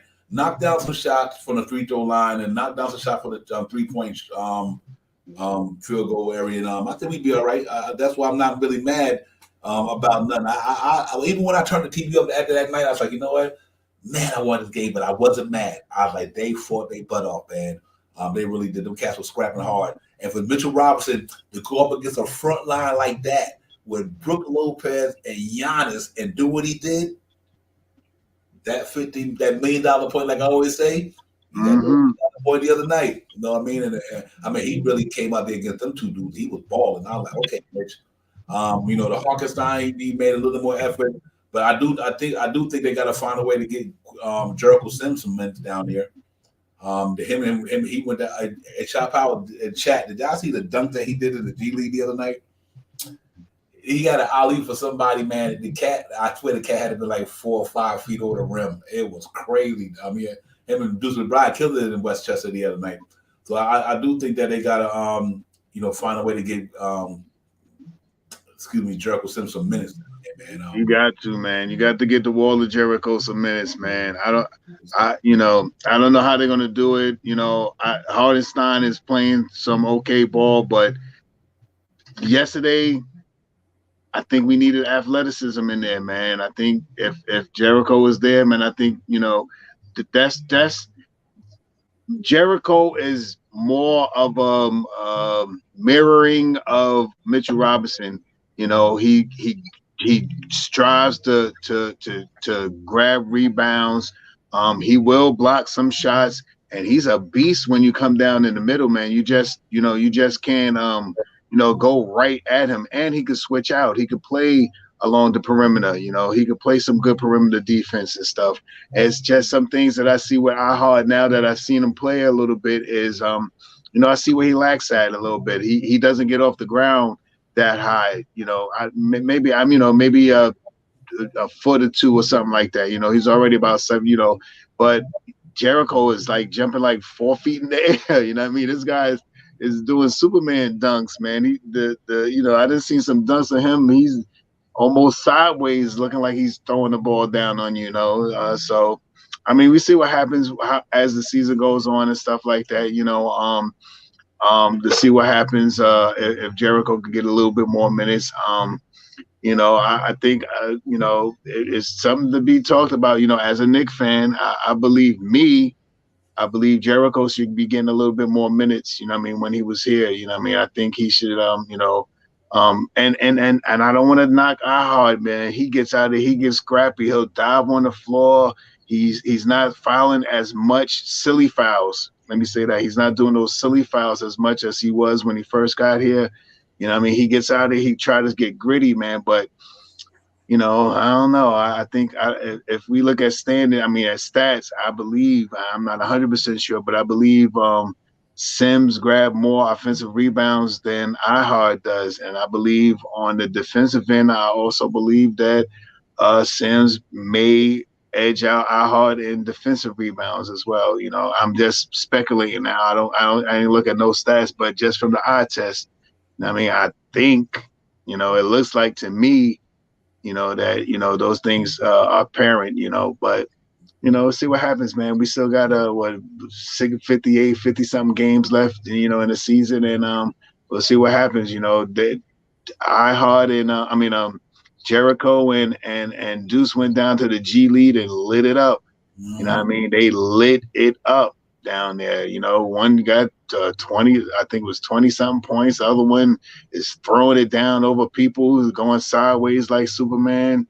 What we gonna do, man? And salute to Mets, Knicks fans. Yeah, I did do a little something different to my computer and everything like that, and it's looking a little crispy now. So I'm also happy with it too. Thank you for noticing that. Word up. Yeah, real talk. Hey, Jarvis, you know what? I'm gonna tell you something. Keep this date in mind, everybody. December the 15th. Keep that in mind. You know what that means? Yeah, time to trade. Yeah, not only that, the free agents that sign can be eligible to be traded at that time. Right, trade, yeah. Yeah, so that now that and listen, from what I'm seeing, and I like Harkenstein, but if that Achilles gonna be a problem continuing, you know what? You take that $8 million. He good. 4-year guy, been in the league for 4 years. He can stretch. I like Ihard, but when December 15 come, you could move $16 million to book. Knicks signed Jericho Sim for the next 4 years for $2 million.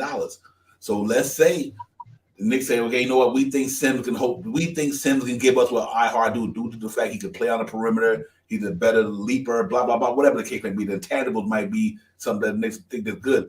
You can put iHeart in the trade with Derrick Rose or Evan Fournier, I don't know, whoever. So that you can move him after defense 15. So if you say you're talking about moving iHeart, get rid of that $16 million, moving Derrick Rose $14 million, at least for this year, that's $30 million next year. Then you say, okay, Evan Fournier, $18 million.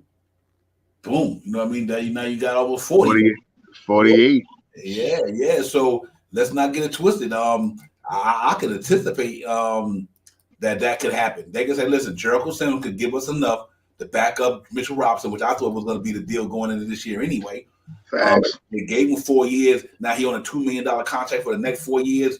You move if you have to move iHeart, you move him. That's all. Just move him, and then what that does is that gives Jericho Sims his burn. Constantly, because I think Jericho Sims, man, like y'all guys said, this cat can go out there and guard on the perimeter. I think he's more underrated, putting the ball on the floor than people think. I watch him in summer league and all that, and even some games this year. Jericho Sims can literally put the ball. He can play power forward for the Knicks. That's what I mean. He might not have a lot of great long distance shooting touches, but the only way you're gonna find out what his skill set really is if he get more time to play. You know what I mean? That's like Cam Reddish. You give these cats more time to play, you can see what their offensive skills is. And I think Jericho Sims, when he was showing me in summer league, when he was putting that ball on the floor, going to the hole, I was like, man, this cat gonna be he could play the power forward for New York. So I think them things we're gonna have to keep in mind, man. Not that we want to get rid of nobody. I like iHeart. I think it was a good signing. I'm not taking away nothing from but found out that he had Achilles problem lingering. Then that could be an issue where he's not getting off the floor a lot. But he played the hell of a ball the other night, though. Yeah, the other night he played that. That was one of his better games the other night from Hartenstein the other night. So, but I do think that the Knicks. That's why I'm not too concerned about the Knicks. They got a lot of good options there. They got some other than Randall, RJ, and Brunson and Mitchell Robinson, and Jericho Sims. They know nobody on that team got 4-year deals. Nobody that I know of. So Jericho Sims, Mitchell Robinson, they all locked up for 4 years. RJ, Randall, and Brunson, them the only cats and locked up for 4 years. Besides, they about to be off their rookie deals pretty soon. So they're in a good spot with this stuff, man. They regardless of what happened, Knicks are in a good place.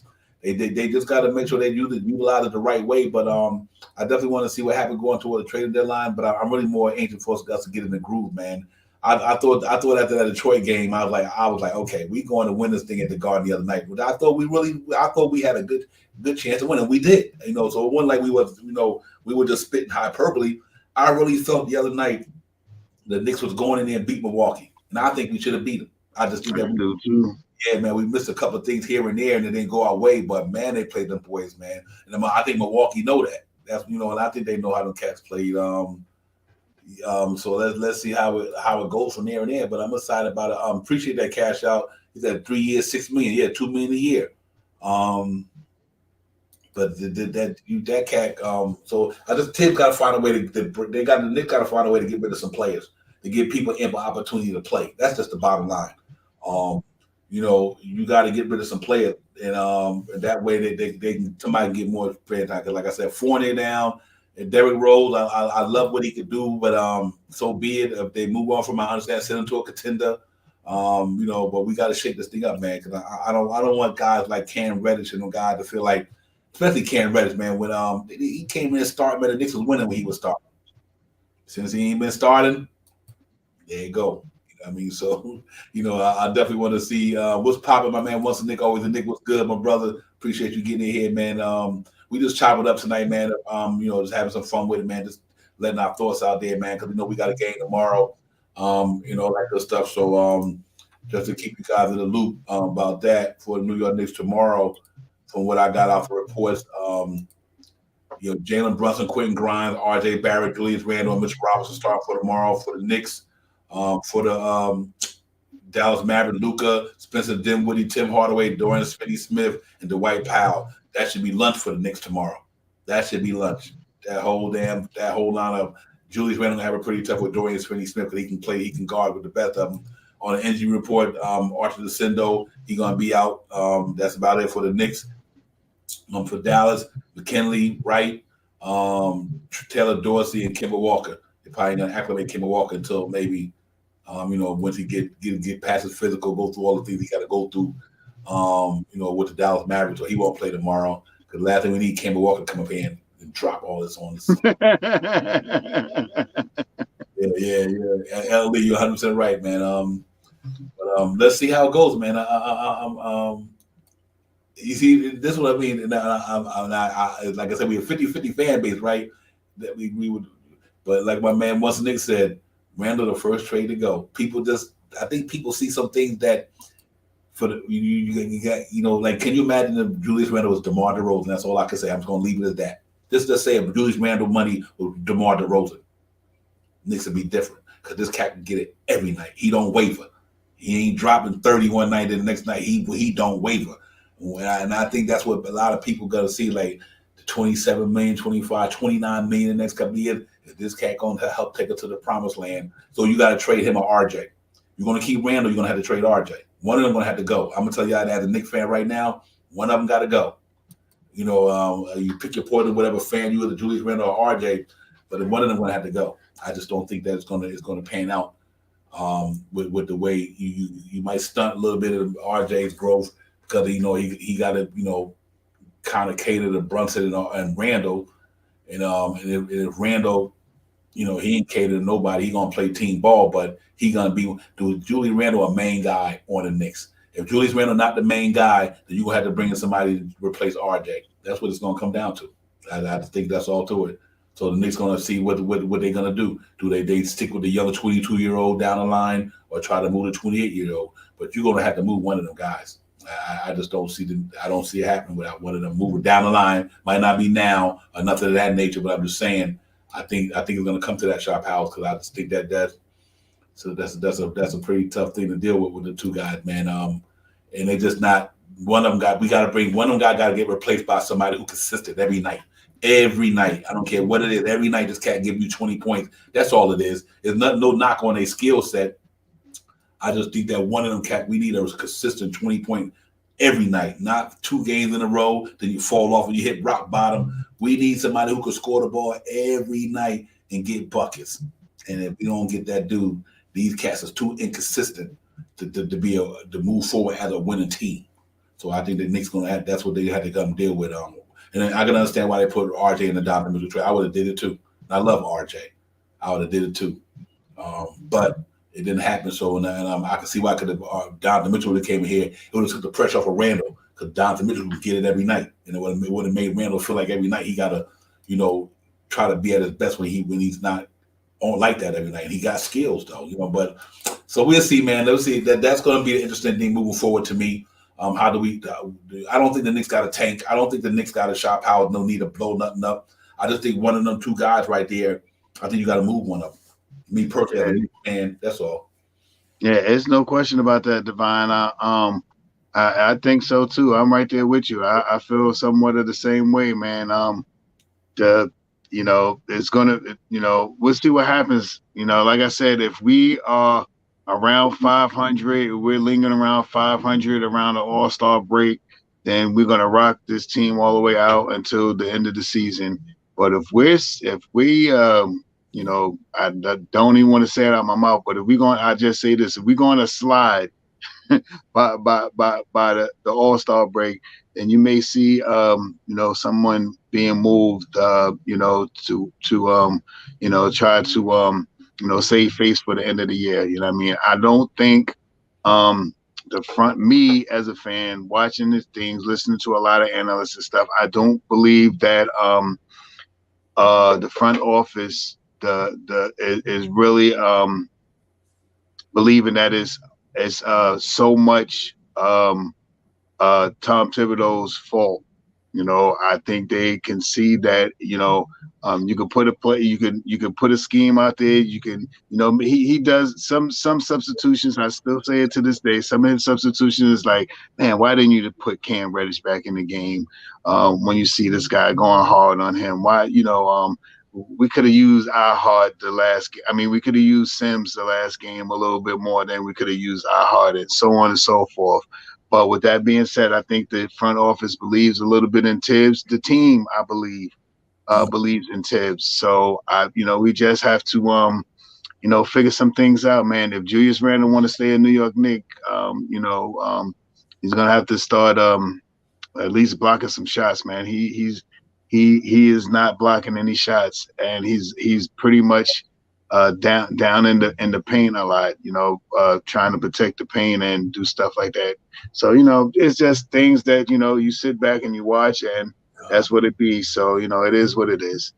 Oh, okay. Sorry about that. Frank Mountain, I'm disappointed at that, but the ground went to the fire to Texas. Oh my God.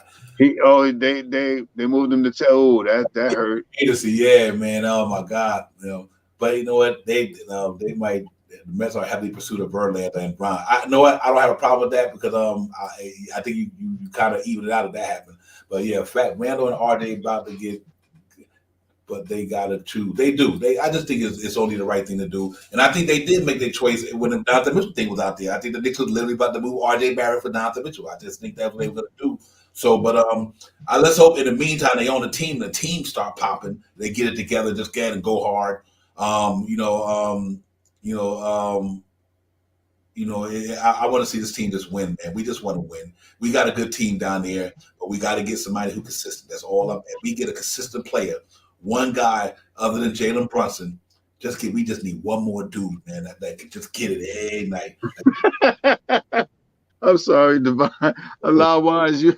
Oh shit! Yeah, you ain't lying.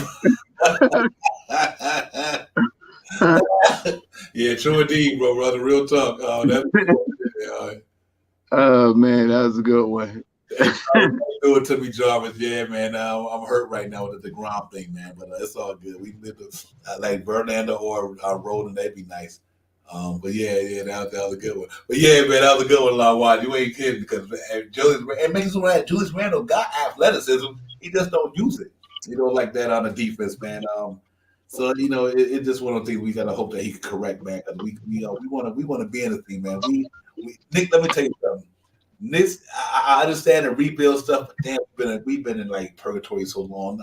Think about it before Tibbs got there, man. We was 30 wins, 21 wins, 17 wins, 30 wins. I'm like, come on, enough is enough. So we done got to a point now where we made moves to beat the beat. We brought Jalen Brunson in here, Randall, RJ money. We gave these cats money to win games. And that's why I think with the Knicks play, the Knicks front office, they feel like, listen, we spent this money for this team to be better. And I think they get there.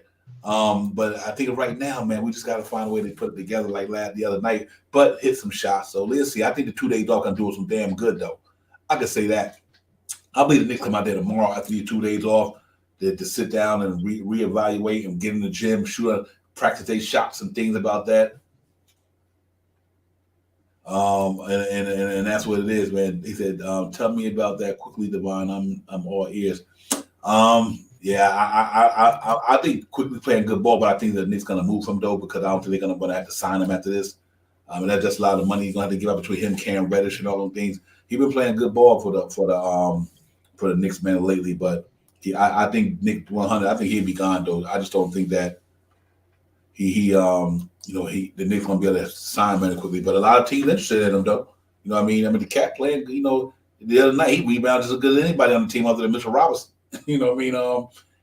So I do think that quickly won't be here long term because I do still think that you can find guys that could do the same thing he could do down in the draft hypothetically quickly with the 25th pick or something like that or whatever the case may be. So there's a lot of men and quickies out there. And with Quentin Grimes only on a $2 million deal and these other guys on $2 million deals, I think him and Obi, that's one of the position shop houses that I'm concerned about is Obi Toppin. That's another thing. Like I said, if you look at the Knicks moving forward, do you move? Is Julius Randle the move to give Obi Toppin a chance to play and things like that? And see, that's where all this stuff comes in now with all these different scenarios.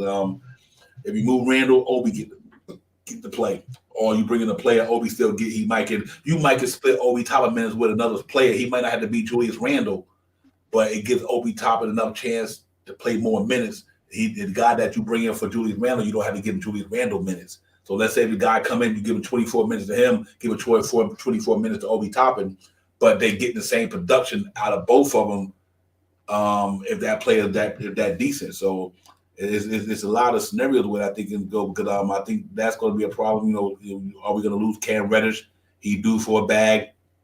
So they got a lot of stuff to think about, man. They really do, man. I wouldn't want to be Leon Rose right now. I'll tell you that much. He got some Right. decision to make on his hand. But we'll see how it goes, man. We think these guys they'll figure it all out. They'll figure it all out. But it's a lot of scenarios that could do there, man. Okay, now Nick 100 said he pretty much never, from him now to quickly out. Nick 100 always thought that quickly probably wasn't that guy, and he stayed true to that. And he probably see things that quickly that we probably don't see, vice versa. So but I do think quickly not going to be here anyway after this year. I don't think the Knicks going to sign him because they don't have the money. They ain't going to have the money. RJ 27 kicks in next year. That's why I said Derrick Rose to Fournier. You got to move them cats. If you're going to try to keep Cam Reddish and you got to try to find a way to get him some money, that's why I said the Harkins thing might be interesting. That $16 million at the trading deadline, trading for a couple of picks, a second round pick or whatever, or a player who got aspiring next year, you can get rid of and move them on out of there. We'll see. The LA just beat the Bucks. Good. Hey man, hey L Lee. I try to tell everybody don't sleep on them Lakers, man. Everybody roll the Lakers up. Westbrook don't do this. Anthony Davis right now is killing it. LeBron doing what he's doing. They just a couple of players away from competing and contending. Don't sleep on the Lakers. I'm telling you, and I'm not a Laker fan, but LeBron James is LeBron James. And Anthony Davis has been playing like a monster. And, I was like, them cats a couple of dudes away, man. Whether they make the Indiana deal, I don't know. But them cats a couple of players away from really making some noise in it. And I think LeBron is going to figure that out for sure. That man too wide of a basketball player, too great of a basketball player to figure it out. And I think they will. So we'll see how that goes.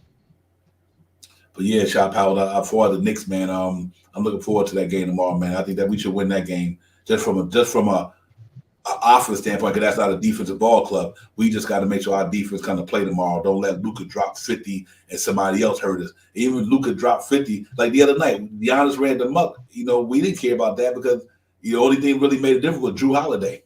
You know what I mean? But if Luka scored 40, the Tim Hardaways of the world and all them other cats don't go out there exploding and that one cat who come in the guard you didn't think was gonna pop tomorrow, and then it causes us to lose. But I don't think the Knicks gonna lose tomorrow. I think we're gonna give it to them cats, man. They ain't got no defense down there. I think we beat them tomorrow. I'm right there with you, Divine. We pretty much play them pretty well majority of the time when we play them anyway. I think we just have to shut the others down. We shut the others down. If Luka want to go out and go get 40 points, I think we have someone on our team that can kind of get close to what Luka puts up tomorrow, 35, something like that. I think we got somebody that can I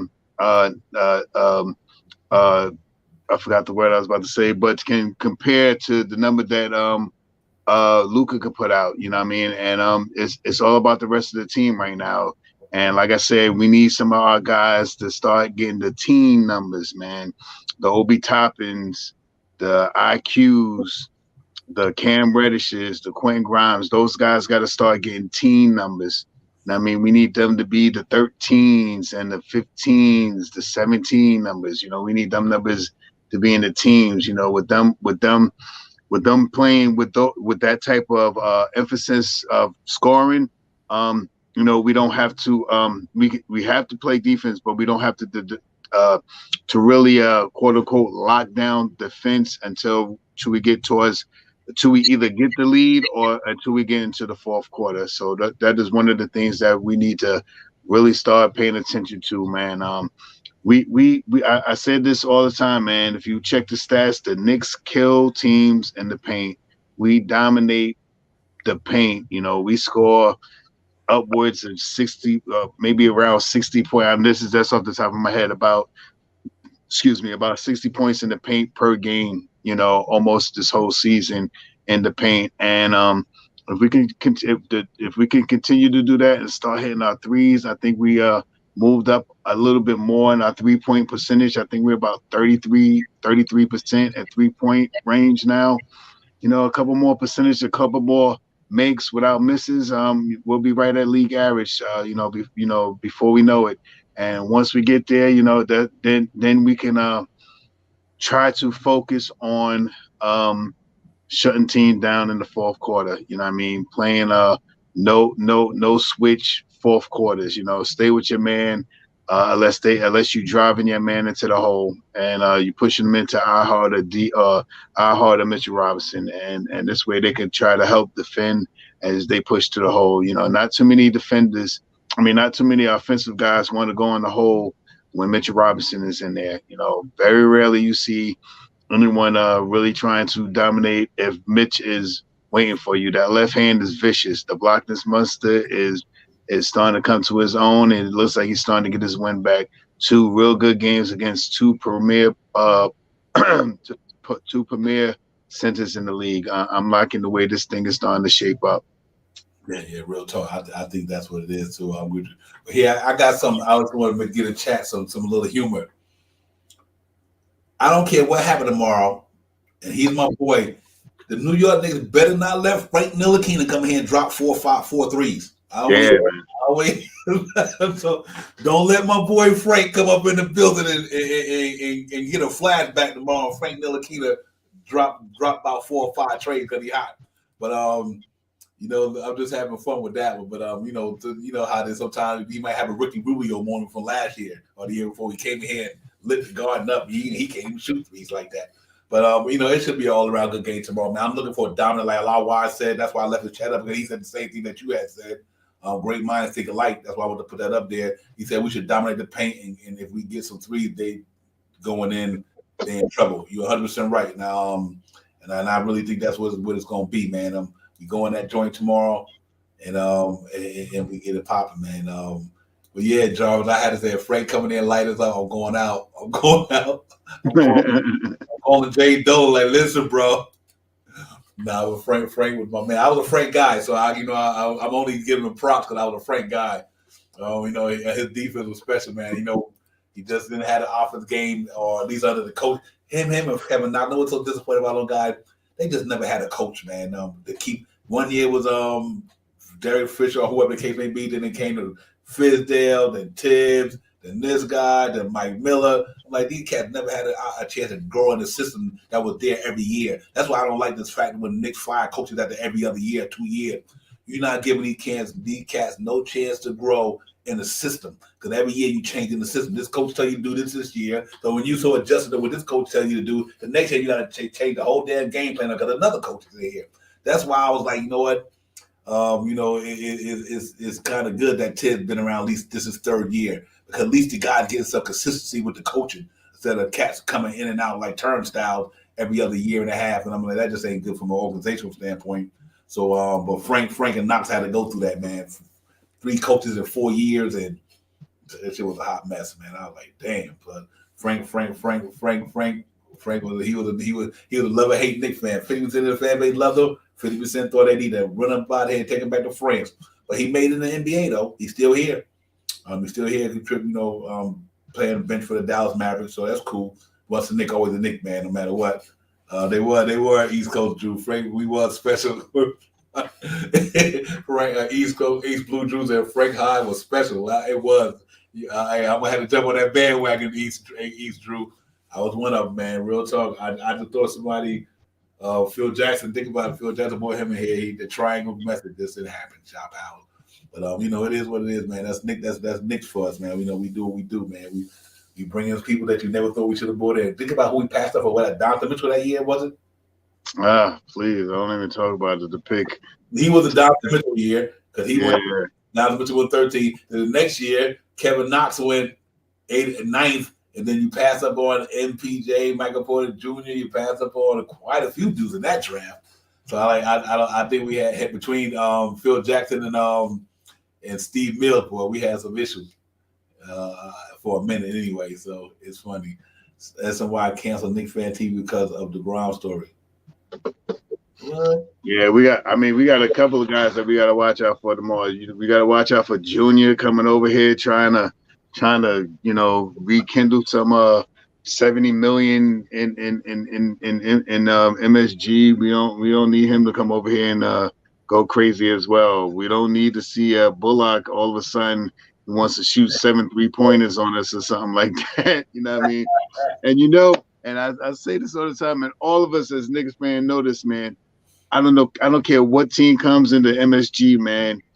They come in like they're all-star, all-American, superstar, all-star. They come in and all of a sudden they shooting 20% from three-point land and they come in and hit 16 threes or something like that. You know what I mean? I'm going to the extreme, but that so we just gotta clamp down, man. And we got a lot of guys that we got that's the West Coast Knicks right there, man. So they got a lot of guys from the New York Knicks, and we just got to go over there and beat them up real good, or leave Evan Fournier over there and bring back Reggie Bullock and Frank Ntilikina back. Right. I was like, listen, Randall Harkenstein for Christian Woods, Reggie Bullock, and throw Frank in there, make it work. And I'm like, okay, and all them cats, all Christian Woods, Bullock, and Frank money come off the books next year. But you just picked up 3 good defensive players, though. 3 of them. Yeah, you get rid of a whole bunch. I give up a couple of plays to get those right, because that's what we're missing right now. We're missing some defense, man, and we've been missing defense since last year. We didn't really have defense. We end up at the end of the year being a pretty okay defensive team, but last year we really lost a couple of games because of defense. So the change of the way we play from the almighty 4 seed, salute the state every time I say that, for playing that stellar defense that we had, keeping teams under 100 points and stuff like that. We lost that when we tried to go Kemba Walker and Evan Fournier. And this year we are more of an offensive-minded team. And I don't mind being an offensive-minded team if we play decent defense. You know what I mean? And right now we're not playing decent defense. Yeah, real talk. Yeah, except for the other night. So, yeah, I mean, it's starting to come around. It is. Yeah. We move RJ to the 3. Yeah, that could be the limit. So I wonder if he trying to catch up to all that weight he put on in the all season, because RJ put at the 3. But we good though, man. So we good. I still got to win a 45 game. I'm gonna hold on to that until they don't. You know what I mean? I think we're gonna get it together. It'll pop. But I just think that this is important. These next 3 games in New York is really important. It really is, man. People may not think, but these next 3 games, if not because of wins and losses, it's because the heat that's going to be coming out the media, the heat that's going to be, oh my God, Knicks try to laugh out loud, Knicks. So let's go in here and bust these boys' butt tomorrow, and that'll calm everything down, and then go in there and play the way we played against Milwaukee, against Donovan Mitchell. That's what we're going to have to do. That's what we got to do. That's the only choice we got, because then we got the Hawks we got 2 days off, then we got the Hawks that Wednesday. So if we can win this homestand back-to-back, then you got 2 days to regroup and get ready to face the Hawks. Knicks can be 1 game over 500, and all is forgotten. It's all you know what I mean? But we'll see how it goes, man. Let's hope they ball out tomorrow, man, and they get in their bag. And I think this team, we should dominate them from a offensive standpoint. I don't know if they can really do too much with the Knicks. That's why Luke and them were there right now in the standard for the way they playing this year. I think their Achilles heel is pretty much their defense side of the ball. It's not there for them, and I think it's causing them a little issue in New York right now. I mean, in Dallas, their team is just not playing the way they need to play on our defense side of the ball, and I think that's what it's going to pretty cost them a problem down the line. So we'll see if they wind up breaking out, but they want to break out against us. I mean, they can do what the hell they want to do, but we don't need them doing that against the Knicks. Right. That's on them. But yeah, man, it's all good, man. We just want to get in, man, and kind of give y'all some thoughts for the night, because like I said, tomorrow gonna be an early game. We just want to get in here, have stuff fun, man. I'm here, man. I'm good. So we right now we just gotta make it as we go. But anything you cats want to talk about, drop it. It's all good. That's what we do. Just drop it. We talk about it, man. So that's why I'm glad we brought up the Julius Randle stuff and the RJ stuff, but that's going to be important moving forward. The Harkenstein stuff and the Sims stuff going to be important moving forward. Grind with the Cam Reddish going to be moving forward. Knicks got a lot of decisions to make with Manu Quickly, Obi Toppin, Derrick Rose, Fournier. It's a lot of stuff that can translate. Not saying it will, but it can in the next 2 months. So, but let's hope we playing good ball. Maybe that might ease a lot of that noise. Because winning cures all. So if you're winning, then you don't hear a lot of that stuff. So right now you're gonna hear all that stuff because we ain't winning the way we need to. But once we get a good flow to the game and we start winning, then I think we should be all right for sure. Yeah, no question, Divine. Like I said, the main focus, like I always say, push that pace, grab some rebounds, and hit some free throws. We pushed the pace the last game. We grabbed rebounds the last game. We just faltered a little bit at the free throw line. You know what I mean? 13 to 20, seven points out there. We lost the game by a couple of points. You know, major. We lost the game, 5 points, right? 4 points, 4 or 5 points. 6 points. You know, 6 points. You know, we make 5. We make 6 more of those shots. You know, 6 more free throws. You know, we win the game. Mm-hmm. Yeah, real talk. Yep. Yeah, man, but it's fun, man. It's all good, man. We we just want to make sure we do what we do, man. We had aspirations of being over 40 wins, and we just want to make we got to talk about the good stuff and the bad stuff, man. Because if not, then there really be homer risk going on there. But I think for the most part, this team is all right. I'm not concerned. We're only 2 games under 500. We literally sitting there right in the Eastern Conference where everybody else is at. And we got a chance to go out there and make something happen. So I'm definitely not concerned, but I just want to see what happens after these 3 games. That's what's really big for me at these next 3 home games. Facts. After that, then we'll see where they go because we need to establish some dominance at home. That's what I'm a little concerned that we not dominate at home, and we out of the 15 teams in the Eastern Conference, we down with the bottom 3.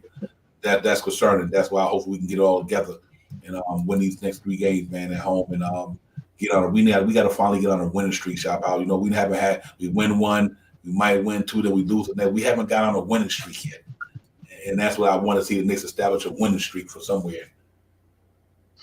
Yeah, we need to get on the run. I think we got one in us, man. I think we got a longevity. I think we're gonna have 2 short runs, 3 to 5 games, and then I think once we get everything, get to that All-Star break, I think we can maybe relive something like a 5 to 7 game winning streak. I think we got it in us, man. We got to shed some contracts. We got to shed some players and give some guys on the court a little bit more minutes so they could get a little bit more acclimated in scoring the basketball and playing defense with a certain group of guys. Once we get that thing worked out, where guys are playing team basketball, they're on the court around the same amount of minutes every night, playing together at the same minutes. When they're on the court, they'll get better because now where I know where RJ is going to be. I know where Reddish is going to be. I know when we come off of this switch that I got to step up to the man at the 3-point line as this guy follows the man that's driving to the hole. Once they get those things, solidified, they're doing better. They still, make 1 or 2, you see it once in a blue moon, now not as much as before because you see that they're trying to shut down people from shooting the 3-point shot a little better. They're starting to get it a little bit that, if we could shut down the 3-pointers, we could beat teams by scoring. And slowly but surely, let's see what happens. As a Knicks fan, I believe that they could do that. I believe that they could bring that into fruition. And it's noticeable the way they play from the beginning of the year, giving up so many 3-point shots that they're starting to pay attention a little bit more to detail about staying out around the 3-point as much, except for Julius Randle, my bad. But aside from that, man, I think we're playing a little bit better. So we see what happens, man. I push the pace, grab the rebounds, hit some free throws. We got a chance to win every game that we play. We could put the ball in the basket. Mm-hmm. I think that's the lineup I thought was working for us as well. Brunson, RJ, Cam, Randall. I thought that lineup was a good lineup because first of all, Cam gave you some height because he's short for his position. I think Cam gave us a little bit more height at that wing spot with that length, that arm length that he have. I really thought that was the lineup that I like. I grind is grind, but I thought Cam Reddish made a difference for the Knicks, man. I really did. And I think that was really the thing that got me disappointed the other night. I thought he would have did well on Drew Holiday. Grimes can defend, but Grimes ain't tall. Drew Holiday is like a 6'6", I guess, or 6'5", 6'6", 6'7" point. No, I'm gonna say at least 6'6". Yeah, 6'5". I think he's 6'4", 6'5", 6'6", somewhere around there. That's why I wanted Cam Reddish in there. When he was in there, he was playing pretty good. And Grimes didn't have it on the defense side of the ball. And I like, but damn, you know what, Tiz, why don't you throw Cam Reddish back in there, because he that side would have bothered him. If it weren't for him, I think he's the one that won the game for them. It was more about Drew Holiday, not about Giannis. You know what I mean? Giannis was putting up Giannis numbers, but I think Drew Holiday was the X factor in that game the other day. So, you know, but then, you know, that we did a fight another day, and that's tomorrow. The next day, I meant to say, we go in there and compete against these cats, man, and see what's popping. So let's go in there and make Luka Doncic earn everything they get tomorrow. Execute the game plan on defense, hit the free throws tomorrow. You're gonna have to shoot better, because Luka can knock down threes. Tim Hardaway can shoot threes. Dinwiddie can shoot threes. Now they got a 3-point shooting squad down there. Their defense is suspect, but listen, Luka can knock down threes. Tim Hardaway can knock them down. Dinwiddie can knock them down. Dorian Finney-Smith can knock them down pretty well. Even if you leave Christian Woods open out there, he can knock them down. Then, you know what I mean? They got guys coming off the bench who can knock him down. That guy Green that can knock him down. You know, Kleber can knock him down. Maxi Kleber can knock him down when he got it going. So we definitely got to be in our 3-point game tomorrow, and don't take these guys for granted, because they really like that. They will can shoot the ball. They can shoot the ball from out there. So we got to make sure our perimeter defense is on point tomorrow, and try to hold these cats down, because if not, you know, it's going to be pretty much a long day if we don't play perimeter defense. But I think we come to play tomorrow. I'm not too concerned about it. Just like the other night, we came to play against Milwaukee. And I think we go out there and do it. I forgot about Bullock. I'm glad you put that there, Frank.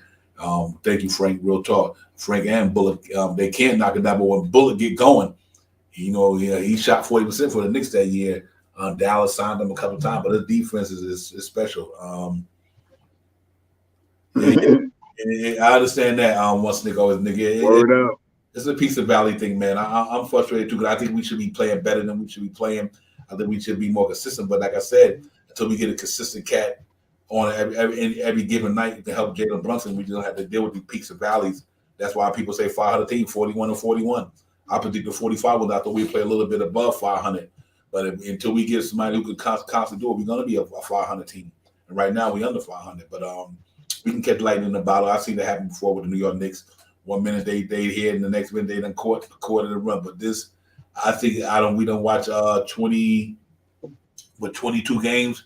I think this is the biggest 3 games Knicks play all year right here. This is the biggest 3 games. If the Knicks, the biggest 3 games.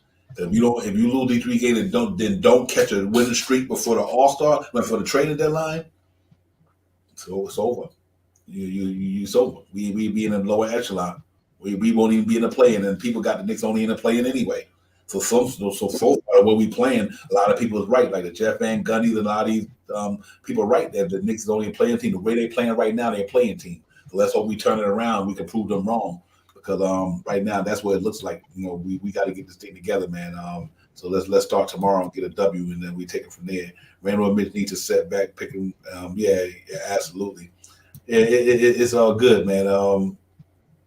You know, I think we gonna go out there and play tomorrow. Shot power. I got the Knicks tomorrow. Literally, I think we score 120 tomorrow. I literally think the Knicks score 120 tomorrow. I'm gonna go 120 tomorrow. I'm gonna go 120 to 110. I think we go right where I'm at, Divine. 120, 110 tomorrow. I think the Knicks, they got, and I like what I said earlier. We should hold them down in that paint department. I think Mitchell Robinson eat on them dudes. Frank got 114, 124, 116. Yeah, I think it's a bomb away tomorrow. The guard got 125. I can see that, man.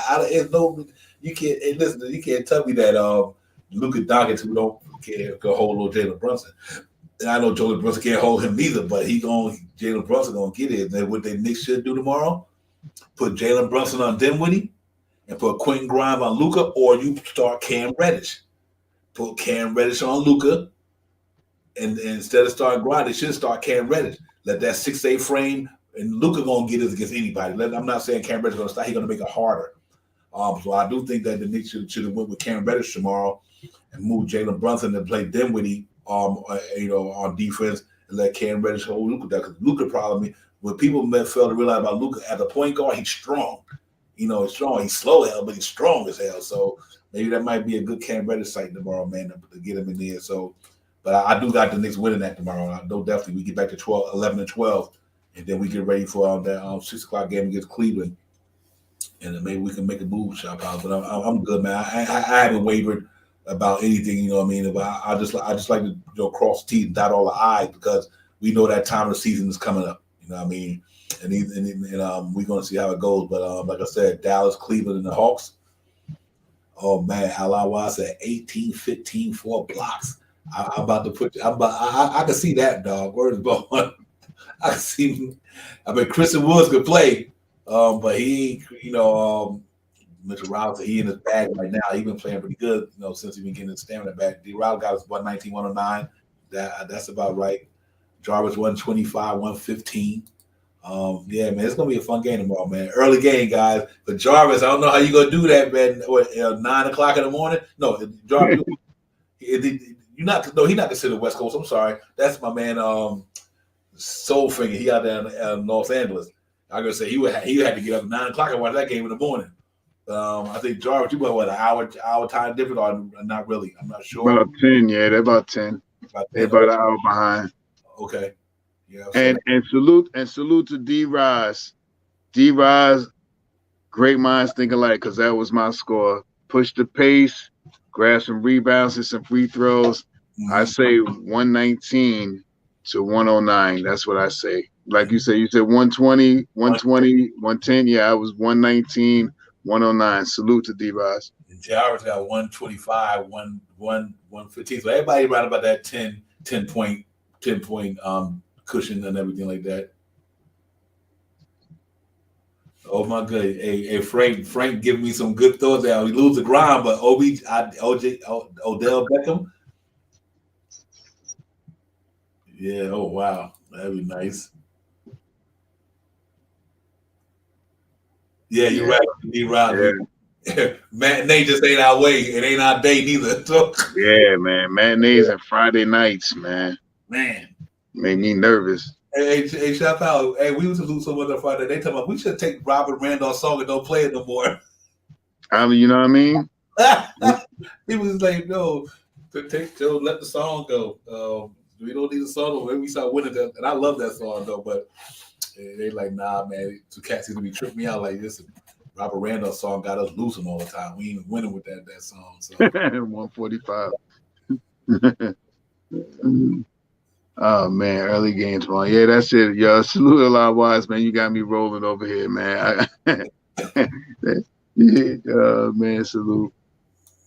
Yeah, it's all good, man. We just here cut it up, man. Have a fun. Our league got 119, 109. Yeah, right.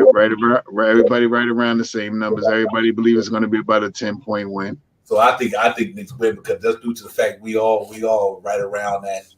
Oh, he said Central Time. I'm good. Okay, John, appreciate that. Yeah, John said he's Central Time. He said, Wood a better offensive player than Grant? Yeah, Wood is nice. I like Christian. I love Christian Woods, man. I thought he came a long way. Like I said, I have no problem having that brother on the Knicks play power. Him and Mitchell Robinson to eat up a paint. I swear to God.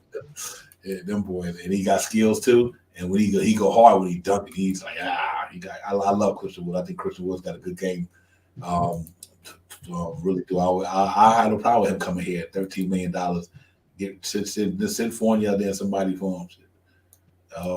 And send somebody back with him for Fournier. I wouldn't care or Rand or anybody. I think Christian Woods would make a big difference on the Knicks. That's because of his skill set. And he can stretch the floor, hit the three. He got length. He can block shots when he play. But he got game though. So that I can imagine him and Mitch in the game. Two sets of 7-footers causing havoc down there in the interior with Cam Reddish. Can you imagine Mitchell Robinson? Check this lineup out: Mitchell Robinson, Christian Woods, Cam Reddish, RJ, and Jalen Brunson. I don't got no problem with that whatsoever. Yeah, that's strong. Oh my goodness, that's a strong team. Length, your front line, Cam Reddish, obviously RJ and Brunson to be your main eaters. Cam Reddish to be that third scorer, and then Woods and Woods would be probably that fourth guy, and yeah, that would be nice. Yep. I think it's close, and then we put away what 3 minutes ago. Okay. So you think we're gonna stay close? Then we're gonna at least say you think it'll stay close. The professor said then about 3 minutes, then we put it away. I'm hoping we go out there and smash them cats, man. That's what I want to do. Cause no, we got a back to back. We got to do like we did to Detroit. That's why I liked about the Detroit. We put them cats away because we had a back to back the next day, and it all worked out the way it's supposed to. And we just kind of lost it, fell short, but everything worked out the way I thought it would. I thought we would smash Detroit, rest all our starters, get them ready for the Milwaukee game, have some energy to play. And I'm hoping we can do that against Luka tomorrow. I hope that we go out there and beat them boys up. That way we can rest them cats and get ready for Donovan Mitchell the next day. That's what I'm hoping that happens. I'm right there with you, man. I think this is going to be, like I said, like you said, like we both talked about. I believe Brunson's going to come out there and try to get 55 points tomorrow. So you only want to pay me 55. I'm going to score 55 on you tomorrow. I think he's going to go crazy off the charts. He had a couple of days of rest. I think he got a mindset that they're coming into the Garden and he don't want them to take his food. So let's see what happens, man. I hope everybody is ready for the game tomorrow. You know what I mean? And get up and get a good smoothie in or whatever they're gonna eat before the game, and come in and be ready to play, man. Because these next 3 games are real crucial right now. They are crucial. Nick 100 said we want to be here for a beat down tomorrow. Okay. Let's hope not, man. Let's hope the Knicks win this game. We need to win this game, man. We really do, man. This is a important couple of games for me, man. I just feel it in my bones. If this thing don't go a certain way, it might go the other way. So let's hope that it don't be that. We putting up 125. I agree with you, brother. I think we can, man. I really think that. I don't think their defense, other than Dorian Finney-Smith in that starting lineup, Dinwiddie is not a defender. Luka is not a defender. Tim Hardaway is not a defender. They can play defend, but they're not good defenders. And I think they start Cleveland out there. I mean, Dwight Powell, he might be starting there at the cats. They don't scare nobody. So I think Mitchell Robinson eats some Powell tomorrow. I think Randall going to have a pretty. I think he gives it to Finney-Smith but Finney-Smith is a good ball player on the defense side of the ball. I think he got the speed and the length. I think RJ got the strength to beat Finney-Smith. I don't think Tim Hardaway can do anything with RJ Barrett. I'm telling you that right now. That's a gimme. That's bully ball right there. Dinwiddie and I think Grimes defense is good enough to try to contain Dinwiddie.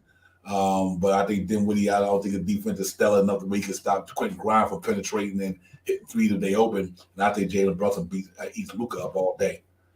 Even if Luka dropped 50, Jalen Brunson dropped a 40. Facts.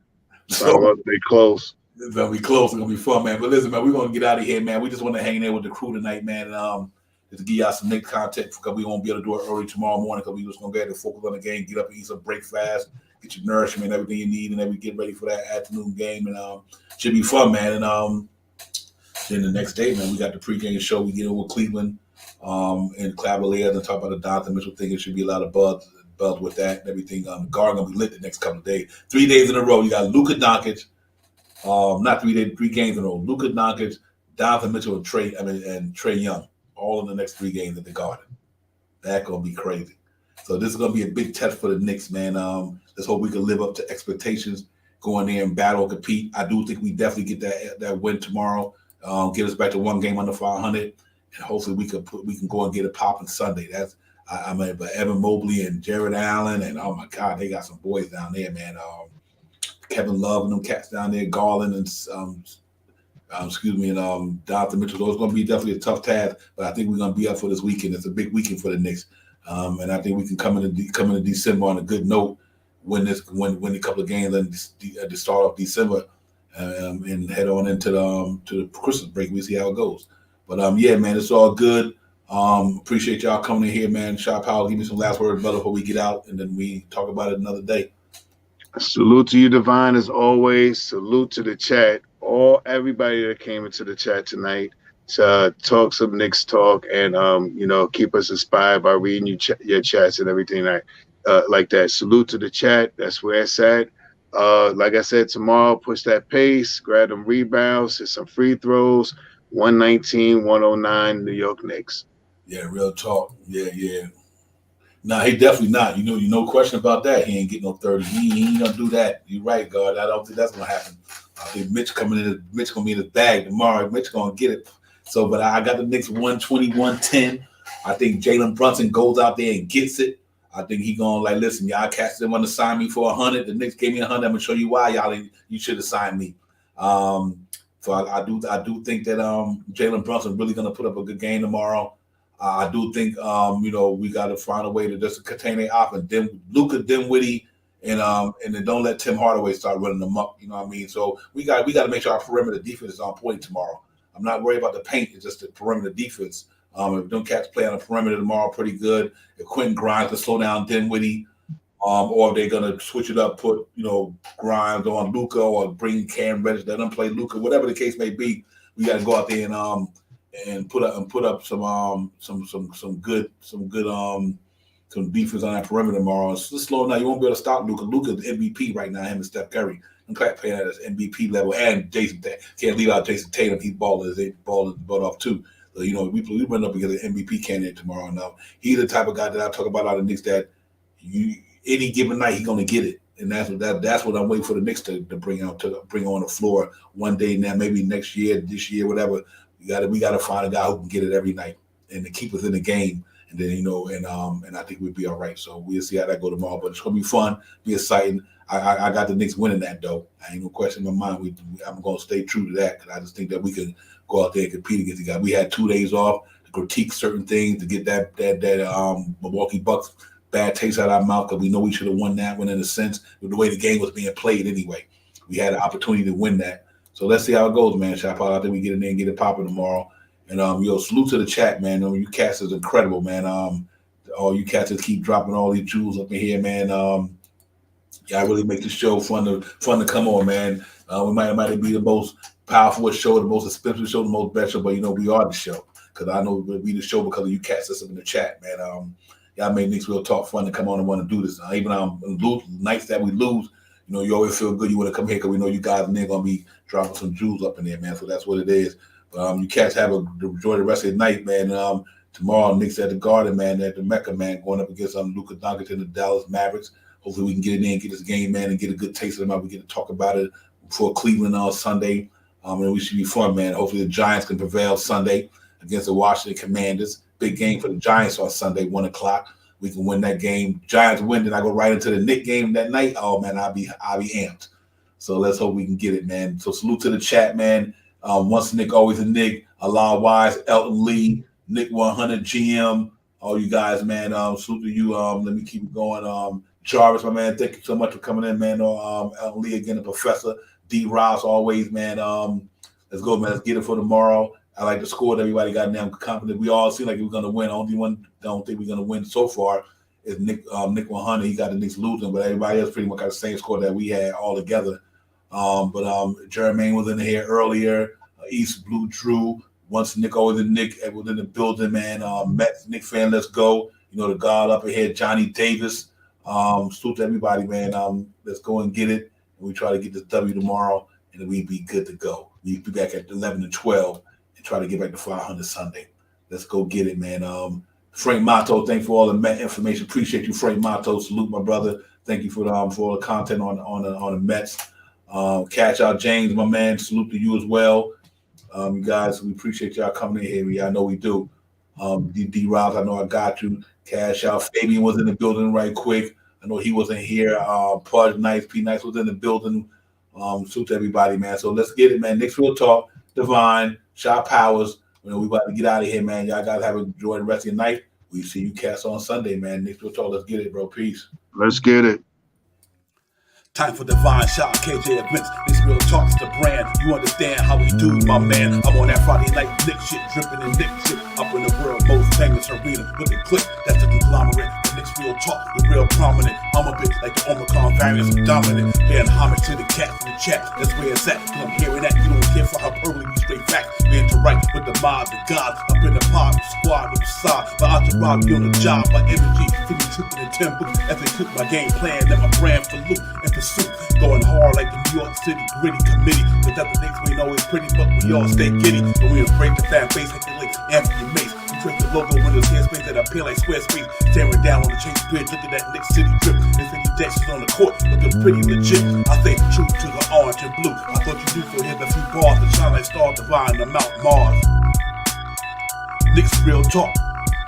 Here we go, let's go. Knicks real talk right here. I'm representing Knicks real talk. right here. Let's get it. Here we go, let's go. We here in the building. Knicks real talk. Let's get it. Here we go, let's go. Yeah, for real. Yes, sir. Knicks real talk. We here. Here we go, let's go. Let's get it.